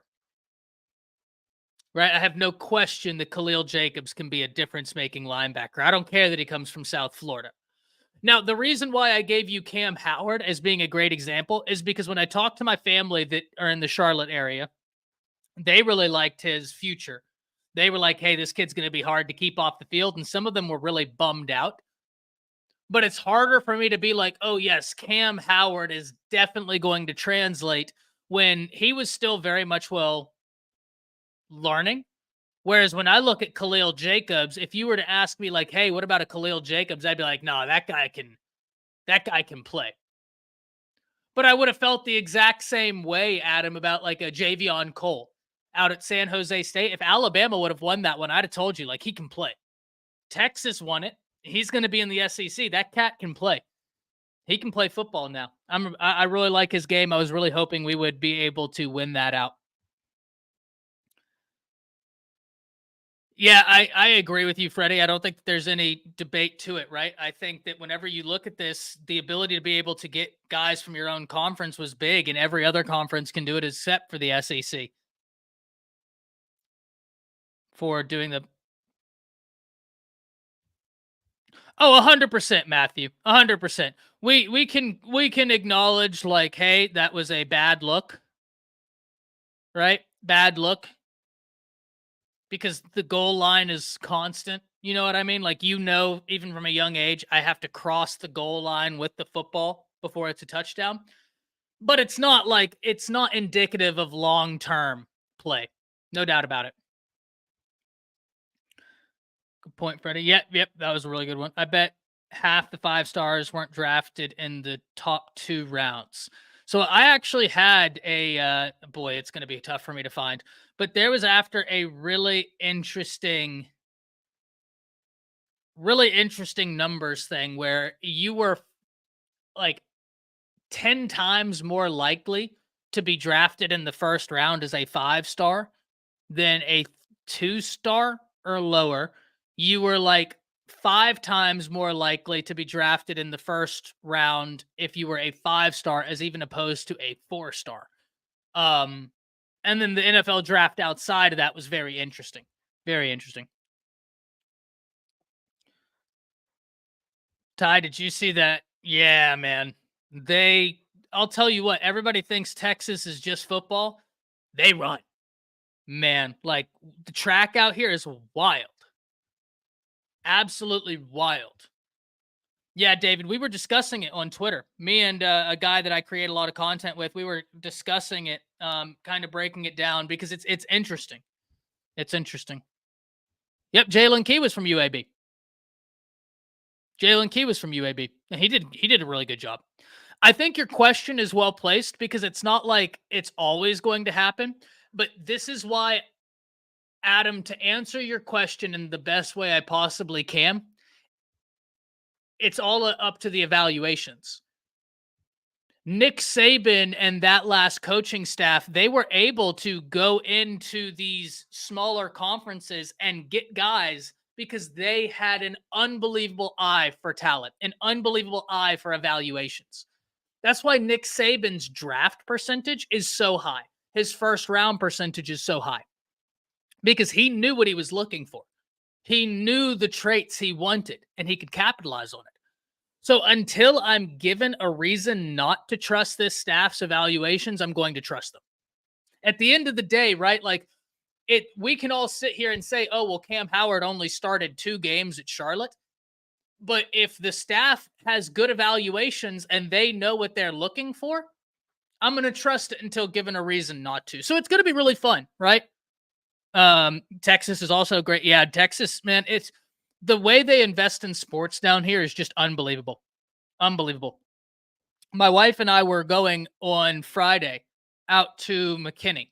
Right? We live in Denton. We were going out to McKinney, and there's a road here, 380. When I was young, we'd take a horse to the vet, a vet out there in McKinney. You'd load the horse trailer full of the horses. You'd go down 380, and it was a field all the way down from Denton to McKinney. There was nothing in between. You'd have a gas station here or there. You'd have a little shop here or there, but there was nothing. Now you go down 380. There's 2 or 3 schools that are massive. There's nothing but houses. It's wild. I think we're okay on linebackers. Yeah, that's a good point. I wanted to get to this comment right here. Do we really need Jacobs, though? We are currently 5 to 6 linebackers in the 2025 class. No, you're not wrong. You're not wrong, Jeremy. But here's the only thing I will say in terms of Jacobs. He would be the only guy that completely understands Womack's defense from the jump because he's played in it. And I always talk about the ability to be a teacher on the field. It's part of the reasons why whenever you look at this, whenever you look at college, right? Your tutors are peers. They're usually, now not all the time, but usually they're not professors. Thank you, Caitlin. Thank you. So that's why Jacobs is so interesting. But he's not going to start. He's not going to start. Right? Like he is going to be linebacker. He's going to be battling for like linebacker, the second wave of linebackers to probably be next to like a Jeremiah Alexander or a Justin Jefferson. Like that's who he's going to be battling with. The Khalil Jacobs pick, Jeremy, would be for 2025 on. And you're right. We have a bunch of linebackers in the 2025 class, but it's one thing, and Coach Sean says this all the time. It's one thing to roll out there with true freshmen. It's another thing to have a guy that understands, right? That understands what the 4.25 looks like. And Jacobs would be a fantastic mentor. He'd be a coach on the field. And that doesn't mean just during game time, during practices. He could help acclimate to the 4.25 Womack swarm defense. But you're right, Jeremy. We do have a bunch of linebackers, but this is a move with 2025 in mind so that you go into 2025 and you're like, I have this guy here and this guy here. Well, that's assuming that he starts as a true freshman. That's assuming he starts as a true freshman. And maybe he will. Maybe he will. I'm certainly not discounting it. I'm just saying, if you ask Coach Sean Coach Sean talks about it all the time, especially at the defensive back position. Do top high schools you know what? I don't know what defensive scheme Mater Dei runs. I don't know what defensive scheme they run. They're certainly familiar with nickel.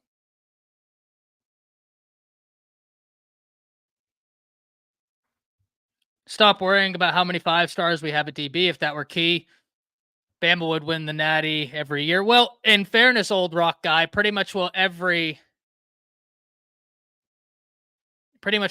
school outside of Michigan here recently has been loaded with top talent. Like, your point is well placed, old school, but Michigan is a little bit interesting because of the COVID year. They had so much experience on that team. So much experience on that team. A ridiculous amount. It's going to be tough to replicate that.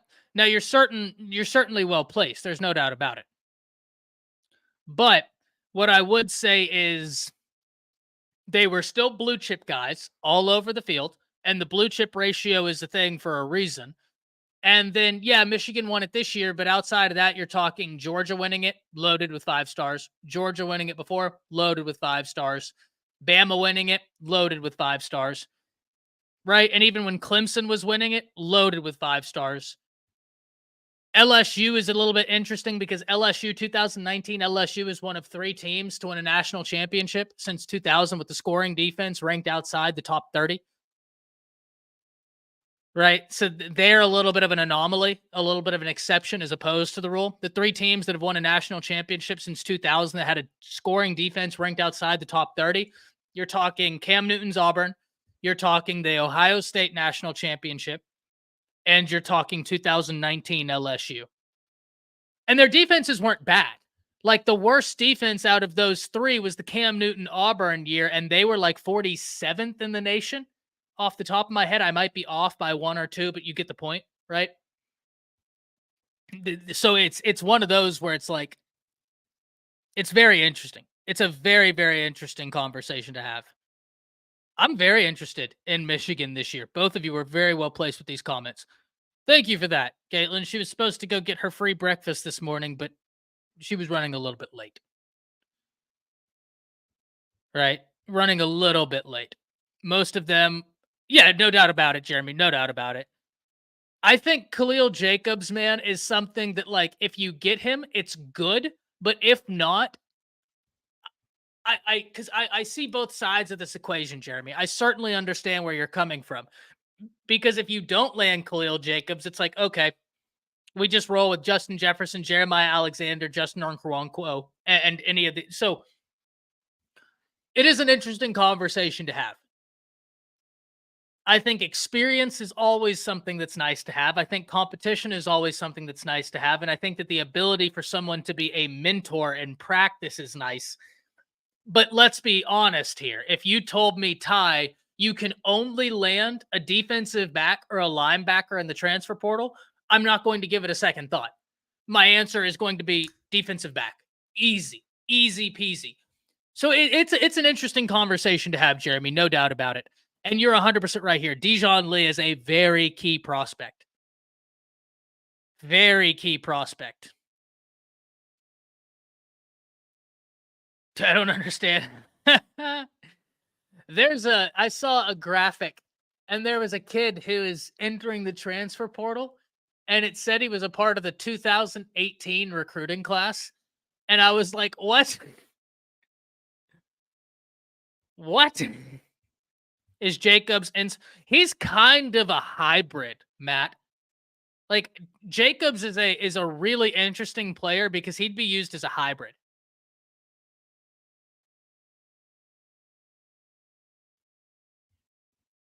Strong name.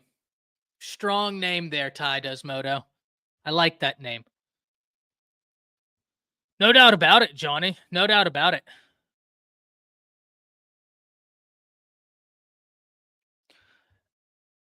Somebody school me up using a 4-2-5. Why does that defense need so many linebackers?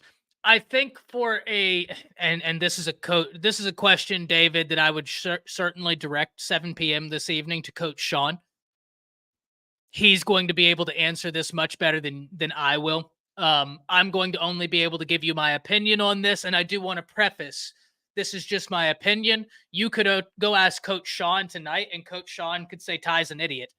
He's wrong. And I would take it, right? Like, cool. It's a learning opportunity. But I would ask Coach Sean this. From my perspective, it's because of the way they utilize linebackers. And you have a lot of hybrid guys, right? Like, one thing that's very interesting about the way that Kalen DeBoer recruits is it's kind of, I don't want to say it's similar to Nick Saban, but Nick Saban was getting some real versatile athletes, man. Really versatile athletes. To where it's like they can do multiple things. And whenever we look at this, the Kalen DeBoer recruiting class is full of guys that have immense versatility. So I think part of it, David, is that they're after linebackers that can play different roles. And like Jeremy said, you'd still have one that's rushing, but they're just called something different now. right? They're just called something different now. But you want that versatility. Dawson Merritt, for instance, like he's a guy that I don't think you're going to see him roaming in the middle.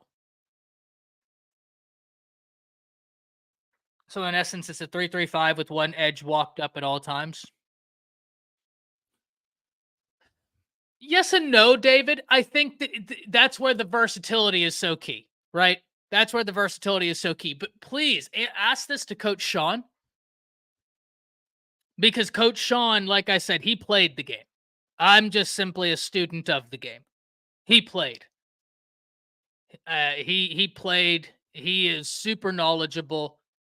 Guy's trying to teach me as much as he can. God bless him for that, because yeah. Um that's I would really be interested in you asking Coach Sean that, David, and I would very much well be interested in watching that explanation. I'm going to try and reach out to one of my friends who played in and David, you might like this a lot. I have a friend who played in Gary Patterson's 4-2-5 nickel defense. And for those of you that know, right? Because before I was trying to learn about schematics and learn about the intricacies, I was interested in learning the history of how we got them.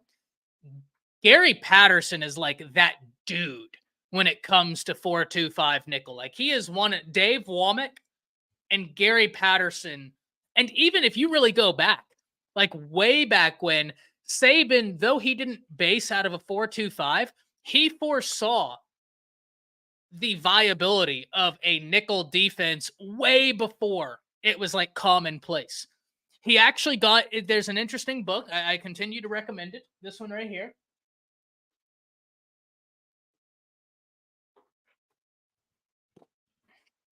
Saban, The Making of a Coach. If you haven't read it, I highly recommend it. Shout out, not a sponsor, but listen, good work is good work.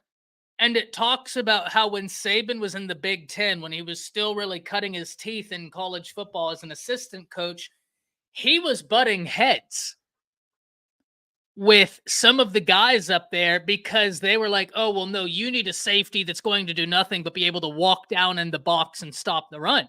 And Nick Saban was like, yeah, that's what you need now. But there will be a time when they're going to throw it over your head, and we need safeties who can cover. He got in a really big argument with the head coach about it. They did not agree with him. They did not agree with Saban at the time that that's where football was headed. So Saban foresaw this. Saban foresaw where football was going. That Gary Patterson defense was incredible. Well, the reason why I bring that up, David, and I'm going to try and get. I have a friend who played safety for Gary Patterson. First team All Big 12, ended up getting drafted into the NFL. Unbelievable football player. Unbelievable football player. Super high IQ, both on and off the field. Good guy. Good guy. But I would really like to get him on the channel and have him break down Womack's 4-2-5 defense, the 4-2-5 defense as a whole, where it's going to excel, where it's going to struggle, and everything, right? I would really like to do that. I think it'd be fantastic for myself. I think it'd be fantastic for the viewer. Having someone who played, who was the guy. How many of you remember that TCU game years ago? I'm talking 2014, 15. How many of you remember that TCU Oregon bowl game that went into like quadruple overtime? The one where TCU's quarterback, like 2 nights before, got in a bar fight and got suspended before the game? How many of you remember that?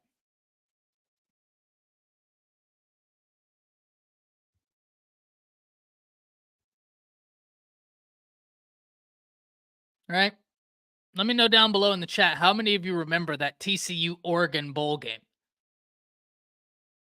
And if you remember the one I'm talking about, you know. It was incredible. TCU was down big at halftime and ended up coming back. Let me know who remembers that. Was it just me, or do you think that A day in spring practices was used as an evolution period? There were a lot of players we saw what's going on and won't be starting in the fall. That's why so many entered the portal. It was like coaching staff was trying. I think that it's one of those. I don't think it was the. Let me see where that game was, Lance. But to answer your question, Max Tree, I think it was kind of both, right? I thought it was the Alamo Bowl.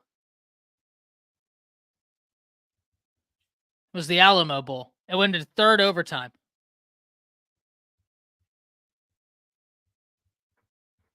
But asking about, I think it was double edged, right? Like, I'm super disappointed that Peyton Woodyard entered the transfer portal, but I respect it. You want to know why I respect Peyton Woodyard? Because he did exactly what he said he would do. He was recruited by Nick Saban, he was recruited by T Rob. They left, and he told the staff, well, I shouldn't put words in anybody's mouth. They left, and he did give this new staff a chance. He went through spring. He went through A Day. He went through practices. He stayed. He tried. And at the end of it, he was like, hey, I think I'm going to test somewhere else. While I'm disappointed, understand my disappointment comes from a place of being very excited about the player I know you're going to be. He's going to be a hell of a player, guys. Peyton Woodyard's going to be a hell of a player. And I would have really liked to have seen him develop and be a hell of a player in Crimson. But I respect that when so many other people didn't give this new staff an opportunity, he stayed 10 toes. He gave them an opportunity and then went elsewhere. While I'm disappointed because I would have loved to see you in Crimson, I got nothing but respect for that. I have nothing but respect for that. Nothing but respect. You won't see me utter a negative sentiment about him because he did what he said he was going to do when he committed. He committed to Alabama, but he committed to Nick Saban. He committed to T-Rob. This new staff came in here and he gave them an opportunity. It's all you can ask for. It's absolutely all you can ask for. Oregon got a great player. Now he's a little bit closer to home. We know Dan Lanning, right? Like defensive guy.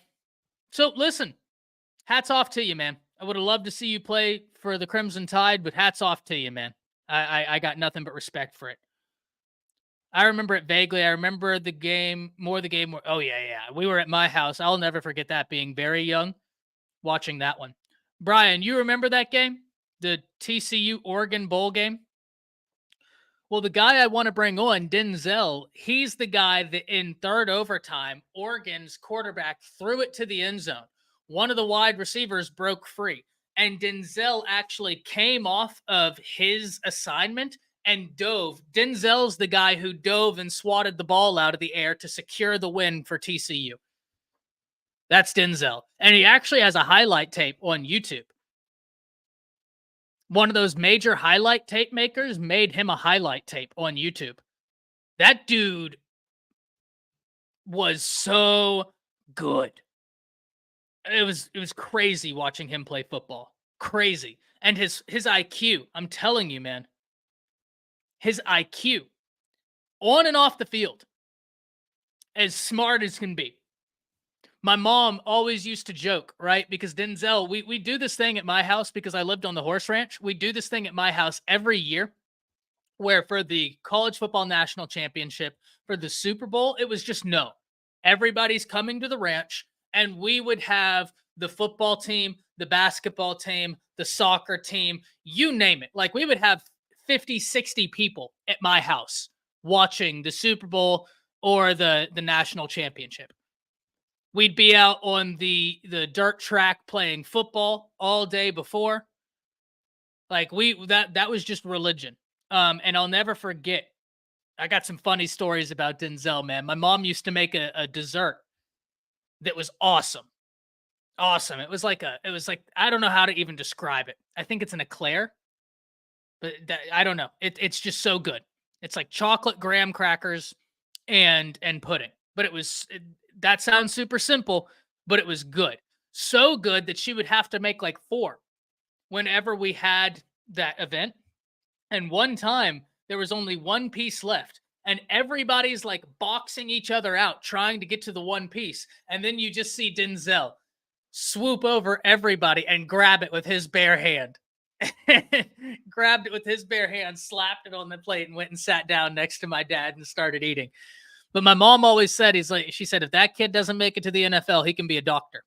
Smart as a whip, man. That's why I'd love to get him on here and talk, because he not only played in Gary Patterson's 4.25, and I mean, that says it all right there. Not only did he play in Gary Patterson's 4.25, he was the guy in Gary Patterson's 4.25, came back his senior year because Gary Patterson told him, we need you here. We need your leadership here. And he did, came back. Not only is he smart, but he understands and was coached by one of the foremost forefathers of what we currently understand to be the 4.25. I mean, I think that would be awesome. I think that'd be awesome. Living on a ranch must be cool. I grew up. It was cool, man. It was cool. You know, it had its downsides. Nobody, like, it was kind of, I was out in the middle of nowhere. I was out in the middle of the sticks. But I had unlimited freedom. And growing up, I was like Donnie from the Wild Thornberrys. I don't know if y'all have ever seen that show, but that was me growing up. I was Donnie. I just run out the house in just shorts, and like they couldn't stop me. I'd run into the woods. I would climb trees. I would catch snakes. I would ride the Longhorn we had. Whenever my dad would have people from like Germany or Czech Republic or France come and visit the ranch to look at horses, he would always have me greet them on the back of a Longhorn. Just yeah, so I was a wild child through and through. I have since been tamed. But there was a while where I wanted to be a bull rider, man. That was my first profession that I wanted to do, was bull riding.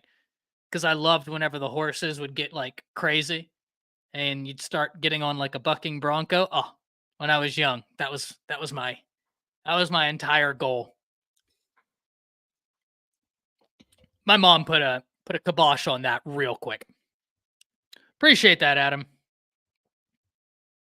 I rode a horse in Montana last year. It was so much fun, but I freaked out when the horse started running. Yep. I've been there. I like going fast though, right? Like I'm like Ricky Bobby. I want to go fast. So my dad, a little bit of a story time with Ty. Whenever I was young, my dad would have me start the horses. So like whenever we'd get them out of the pasture, I would help him start the horses. I would help him, get them acclimated to this, as Auburn has done another targeted attack on me. This time the freeze frame isn't as terrible though. We can work with that one. We can work with that freeze frame. But what I would always do is when these horses, we'd call them being fresh, right? Oh, that's an unfortunate one. They're fresh. When you get them out the barn, they just want to go and run because they're just full of energy. Well, you can either lunge them, you put them on that lunge line, you have them go for like 5-10 minutes, get some energy out, or I'd just say, hey, give them to me. And I'd go outside into the pasture. And I would say, if you want to run, let's run. I'm here for it. So they would take off. And I would just be there like being like, okay, you want to run? We'll run. I'm here for it. That was always my MO. I liked going fast. I was always very lucky too, where I had minimal injuries. Like my toes are pretty messed up because I've, been stepped on by horses. I can only raise this thumb like this. That's as high as I can get this thumb. I mean, I can manually, but like, that's it. But I was always very lucky because I saw someone get dunked off of a horse and I saw them park a helicopter in a field to care flight him. So I've seen wild things, right? My dad was riding a horse once, went behind another horse, and the horse kicked him right in the leg. And I mean put an indent in his leg that deep. I'm not joking, because the horse didn't kick him flush. It kicked at an angle, took a chunk out of his leg. I'll never forget. He came into the house, took off his jeans. I mean, they were soaked in blood. He went, wrapped his leg, ate a sandwich, put on a new pair of jeans, and then went back out there and kept riding horses and working. That man was like the last of the true cowboys. It was fun growing up out there. But let's get back to some football talk. You know, over here, we like to do it all. We like to do it all. Yeah, that was a crazy moment in college football. What's the craziest college football moment y'all can remember? Off the top of your head, what's the craziest college football moment you can remember? Is it the kick six? Is it 2nd and 26? Is it 4th and 31? Is it that Michael Crabtree catch? I mean, that Michael Crabtree catch is up there for me. Do you think we will get anybody else out the portal? OG Goat asked. Great question, OG Goat. So I would imagine, and I haven't checked, I would imagine we get the cornerback from Wake. I think that Alabama will end up getting him. I think that they'll probably snag another offensive lineman, and I'm hoping that they'll get King Max, or King Mac as well. I said King Max. I just looked at someone.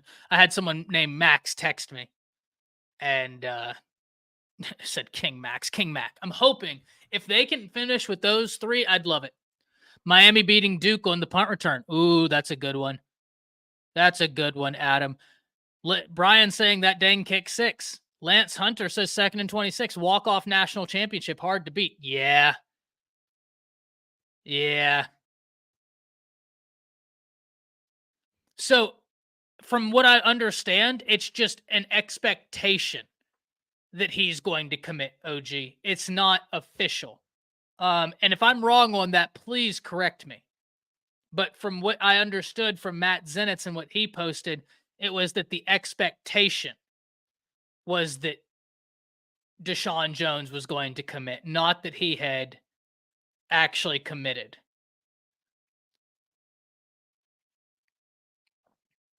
Let me see, though. And I think even this morning, not Andy Staples. This morning, Nakos and Wiltfong and them were placing crystal ball predictions. So I certainly think that the commitment is coming.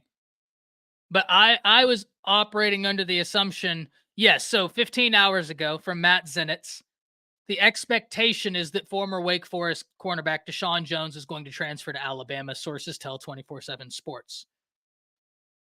Was a 2-year starter at Wake and finished last season with 3 interceptions. He also garnered interest from other high-end programs like LSU. And if I'm not mistaken, I think Georgia reached out as well. But don't quote me on that. Don't quote me on that. Stanford Cal. Legion Field, Tennessee players were kicking Siren Stacy, and that's wild. Kyle D'Angelo says, have we heard anything about the cornerback from Penn State? Kind of concerning that the Indiana guy is allegedly backing off. So, Kyle, from what I understand, the Indiana guy is backing off because the expectation is that Deshaun Jones is going to commit. And let's understand this, man. Alabama was in the middle of a rock and a hard place when it came to cornerback recruiting because something Coach Sean and I talked about. As a senior, your leash is going to be far smaller than it would be as a freshman. Now, why that's important is because what if you're a senior cornerback? Okay, don't laugh, but imagine it's me. Don't laugh. Don't laugh. Suspend your disbelief. Suspend your disbelief. And let's just play make-believe. Let's just play make-believe. And let's pretend that I am a senior cornerback that enters the transfer portal from, say, since I'm a big Nick Saban fan, let's take it back to Kent State. Right? Let's take it back to Kent State. So let's pretend I'm a senior cornerback. Don't laugh. From Kent State. If I'm looking at Alabama and I'm like, oh, well, they offered me. They want me to come in there. They want me to, go do my thing. I would then look at the situation and say, okay, well, that's awesome, but they just recruited 3 5-star defensive backs. They just recruited 3 5-star defensive backs. If I go in there and mess up once or twice, that could be bad.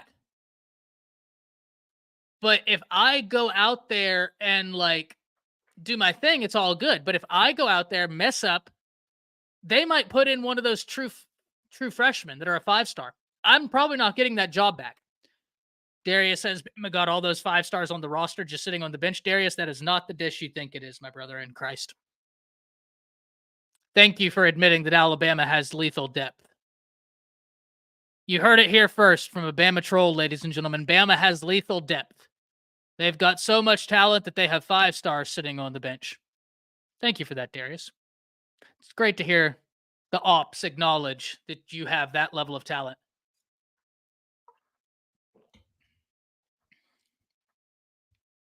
Sweet home, my man. Happy you're in here. And yeah, the Lance, you're right, man. King Mac is a safety. I'd still like to get him because he is rangy, man. Like, I think in this Womack defense, he would be a problem because he is rangy. I think he ran like a 10-6 100-meter dash. But I'm not as worried about safety as I am about cornerback. Red Morgan, Drake Kirkpatrick Jr. I hope we get 2 years out of Keon Sabb, but at the same time, if he comes in here and balls out, he's probably heading to the league, but I hope you can get 2 years out of him. Vince Young's performance, yeah, that's a hard one, right?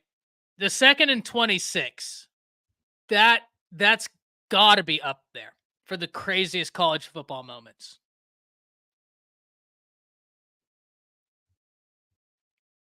Ask and you shall receive. They're all set to play. Damon Payne played last year. James Smith played last year. So 2 of those guys played. Keon Keeley was behind the best edge duo in the nation, as was Quay Russaw. And Jeremiah Alexander, Darius, came to Alabama as the number 1 edge in the nation and has since transitioned to inside linebacker. And he's behind a top 5 inside linebacker duo. So once again, I thank you, my friend, for pointing out how stacked this Alabama roster truly is. Don't you love it when the ops point it out? I understand he is a safety, but I agree, Kyle. I agree completely. Which would be the opportunity to be more flexible, expecting a return. Hey, I agree, man. I agree. I'm really excited about Malachi. I'm really excited that he stayed. And we have to remember, Malachi, he was dealing with some injuries. And one of those injuries after his freshman year was a back injury. And those back injuries, man, until you get 100% healthy, you could be like 95% of the way there. You get out of bed wrong. And I mean, you're right back to being into recovery.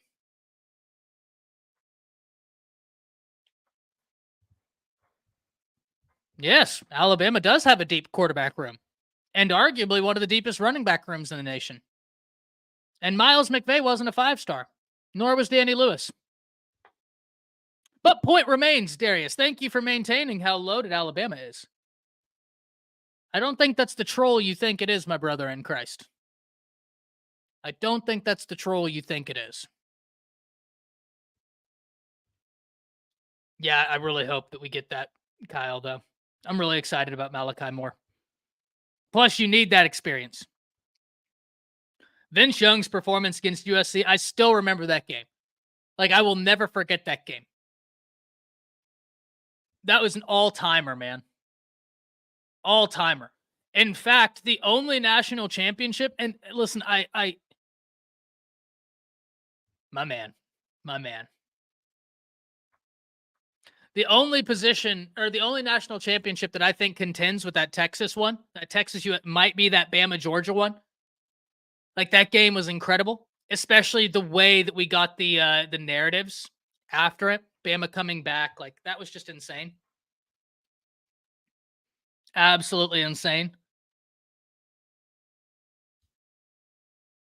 But at the end of the day, man, that Bama Clemson game was wild too. I love that game, the Bama Clemson game, because it actually gave us one of my favorite Nick Saban moments ever when he did the onside kick and then just looks at the camera or looks at Dabo and he's smiling with that smile that says, "Bet you didn't expect that one, huh?"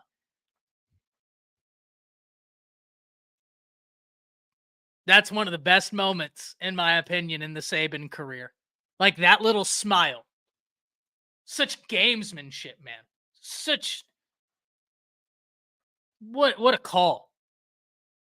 He was truly playing chess and they were playing checkers. Like what a call. And then to acknowledge it, right? Because Saban was so robotic where like you weren't going to get a lot of highs out of him. You were going to get a very intense coach. And he does that call coming out of halftime, onside kick, gets it, and then you see him smiling at Dabo. Not smiling at the players, he's looking at Dabo because they have a relationship, right? They have a relationship, and he's looking at Dabo, smiling as if to say, "You never in a million years thought I would do that, did you? You never thought I would do that, did you?" And to me, the brilliance of it too was almost like that you aren't the master yet. Right, because Dabo was having uncommon success outside of Nick Saban during that time period. I mean, a lot of people were putting him right behind Nick Saban during that time period. They were trying. I mean, you listen to Paul Feinbaum and those guys. They were trying to say Dabo was surpassing Saban, and that little smile was almost letting him know, like, "Hey, you're good. You're very good." There's levels. There's levels. Oh, what a moment, man. That's got to be one of my favorite moments. And I grant everybody this. I would put second and 26 over it. I would put a few moments. Right? I would put a few moments for Alabama or even college football over that moment. No doubt about it. You wouldn't hear a peep out of me. I might even put that Crabtree touchdown against Texas over it. But for me personally, that's near the top. That's near the top. One of the coldest gifts in history, no doubt about it, man. No doubt about it. Other programs are poaching our players after we evaluate them and throw the bag. That's just college football right now, Bama, Big Bama. That's just college football. Tampering in a roundabout way is legal. NIL has little to no guidelines. The NCAA does absolutely nothing but sit on their hands because they're terrified. That's what happens when you lack the foresight that the good Lord above granted a rock. When you don't even have that level of foresight, you can't foresee what's coming, or you can and you choose to ignore it out of your own hubris. Ooh, Lance, Statue of Liberty. Boise versus OU is top 5. Yeah, that Boise Statue of Liberty play. And I've always said this. I grew up a Bama fan, but I was on the Red River. So I knew a lot of OU fans, especially being in the horse business, because every December, the reining futurity was like the big horse show at the end of the year. And at the reining futurity in Oklahoma City, you would have trainers, like horse trainers from all over the world. Like we would have a friend Shoji from Brazil who would come. Oh my goodness. That's unfortunate. We would have my dad had a friend Shoji from Brazil, Watson from Brazil. They would all come. My dad also knew the biggest avocado farmer in all of Mexico. And I never forget, he used to come to our house all the time and like would stay for weekends at a time. And whenever I asked his name, he just would look at me and say, "You can call me Mr. Avocado." So I always just called him Mr. Avocado. But the reining futurity, man, like people from all over the world, Italy, France, you name it, people were there. And there was no shortage of horse trainers from Oklahoma. And there were a lot of those horse trainers from Oklahoma, man, they're diehard Sooner fans. And I remember a lot of them coming to the ranch to ride horses with my dad after that game, and they were distraught. That Statue of Liberty, Boise, man, that's a good one. That's a really good one. Hurts coming back in and beating UGA Oh man, the epitome of overcoming adversity and perseverance led us down the field throwing dimes, then put them to sleep with his legs. Yeah, yeah. I mean, that's a Disney movie waiting to happen, David. That's a Disney movie waiting to happen.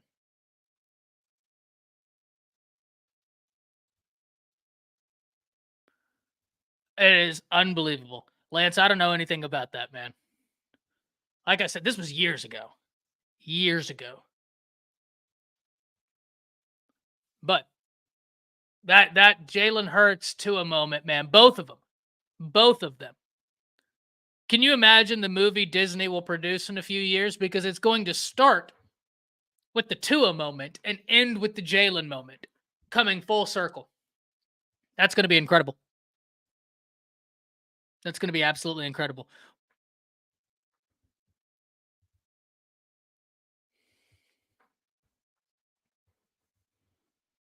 No, Antoine, listen, man. I want Smook to be successful. That's my bro, man. That's my bro. Love that guy. Um, you know, I certainly have no bearing in anything that happened, but like, I'm not going to ban anybody for wishing my guy well, right? Because I certainly wish him well. I hope that he's doing good. I talked to him the day after. Um, like Coach Sean and I said when we were on that Thursday night, we that's our dude. That's our guy. Players today would have been benched like Hurts did. Stay with who knows, man. Who knows? The fluidity in college football now affords them opportunities. That's a great question, David. I don't know the answer to that. I will say this though. Well, it is a little bit different but I got a lot of respect for Ty Simpson because you already know he could go a lot of different places and start. And instead, he stayed 10 toes. I got a lot of respect for that, man.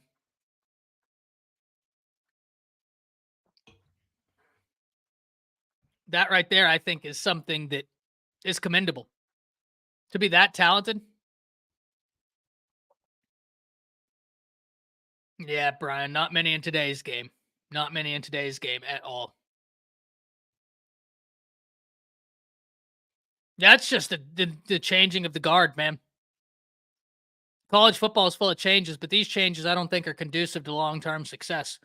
And like I said earlier, this is what happens when the NCAA doesn't have the foresight that the good Lord above granted a rock.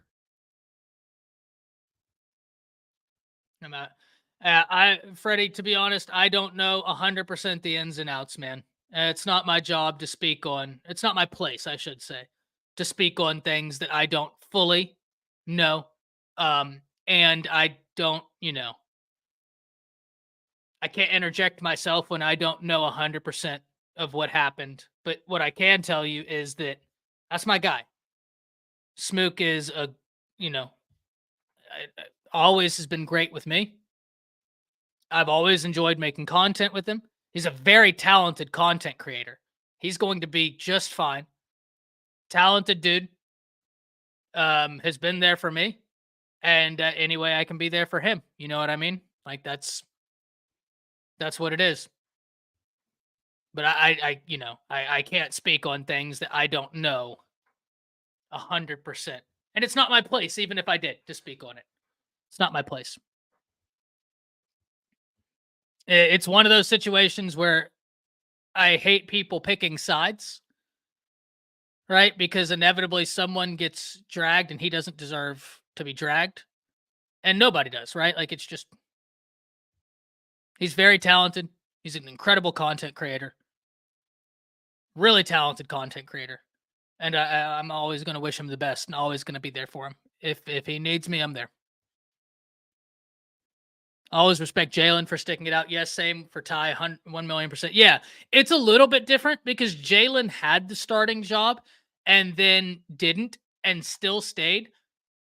But at the same time, it's not, how do I word this? Like, while it is different, at the same time, it's one of those situations where the transfer portal is so much more fluid now, and especially with the existence of NIL, it's so much more fluid now that fluidity changes the context and nuance in which we can have this discussion. And so in some ways, like, it is much more analogous than it is different. Right? It is much more analogous than it is different.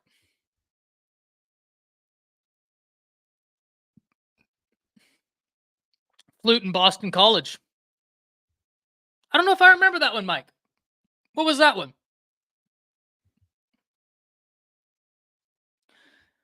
Yeah, exactly. Right. Where, because there's nuances that make it different, but at the same time, like, you have such fluidity. Doug Flutie. I remember Doug Flutie, but I don't remember like the major thing. Yeah, I don't know. The Hail Mary. Okay. Okay. I see you. The Hail Mary play over Miami. Gotcha. Gotcha.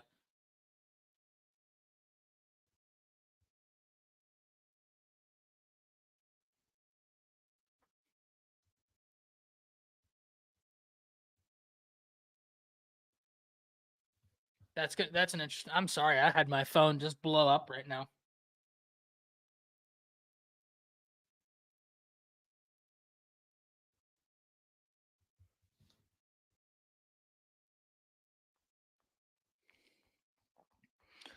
It's going to be interesting because he moved positions, and I think he's going to be. He just needs time, man.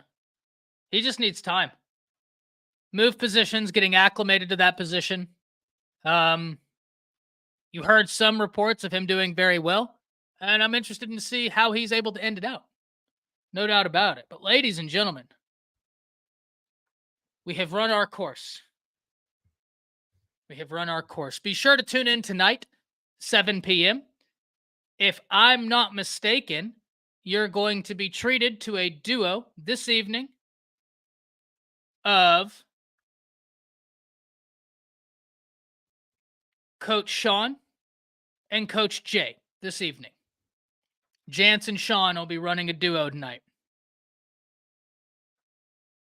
So you don't want to miss that. You do not want to miss that. They're going to absolutely kill it. I know Coach Sean is going to be on tonight at 7, but I believe that the expectation is that he and Coach Jance are going to be going as a duo. So be sure to look out for that. David, remember, ask him about the 4-2-5 as it relates to the 3-3-5 and the linebackers question, because that's something I'd really be interested in hearing him talk about. Really be interested in hearing him talk about is that right over there. But 7 p.m. tonight, Coach Sean, Coach Jay. And until then, I will see you next time. Have a good day and roll Tide.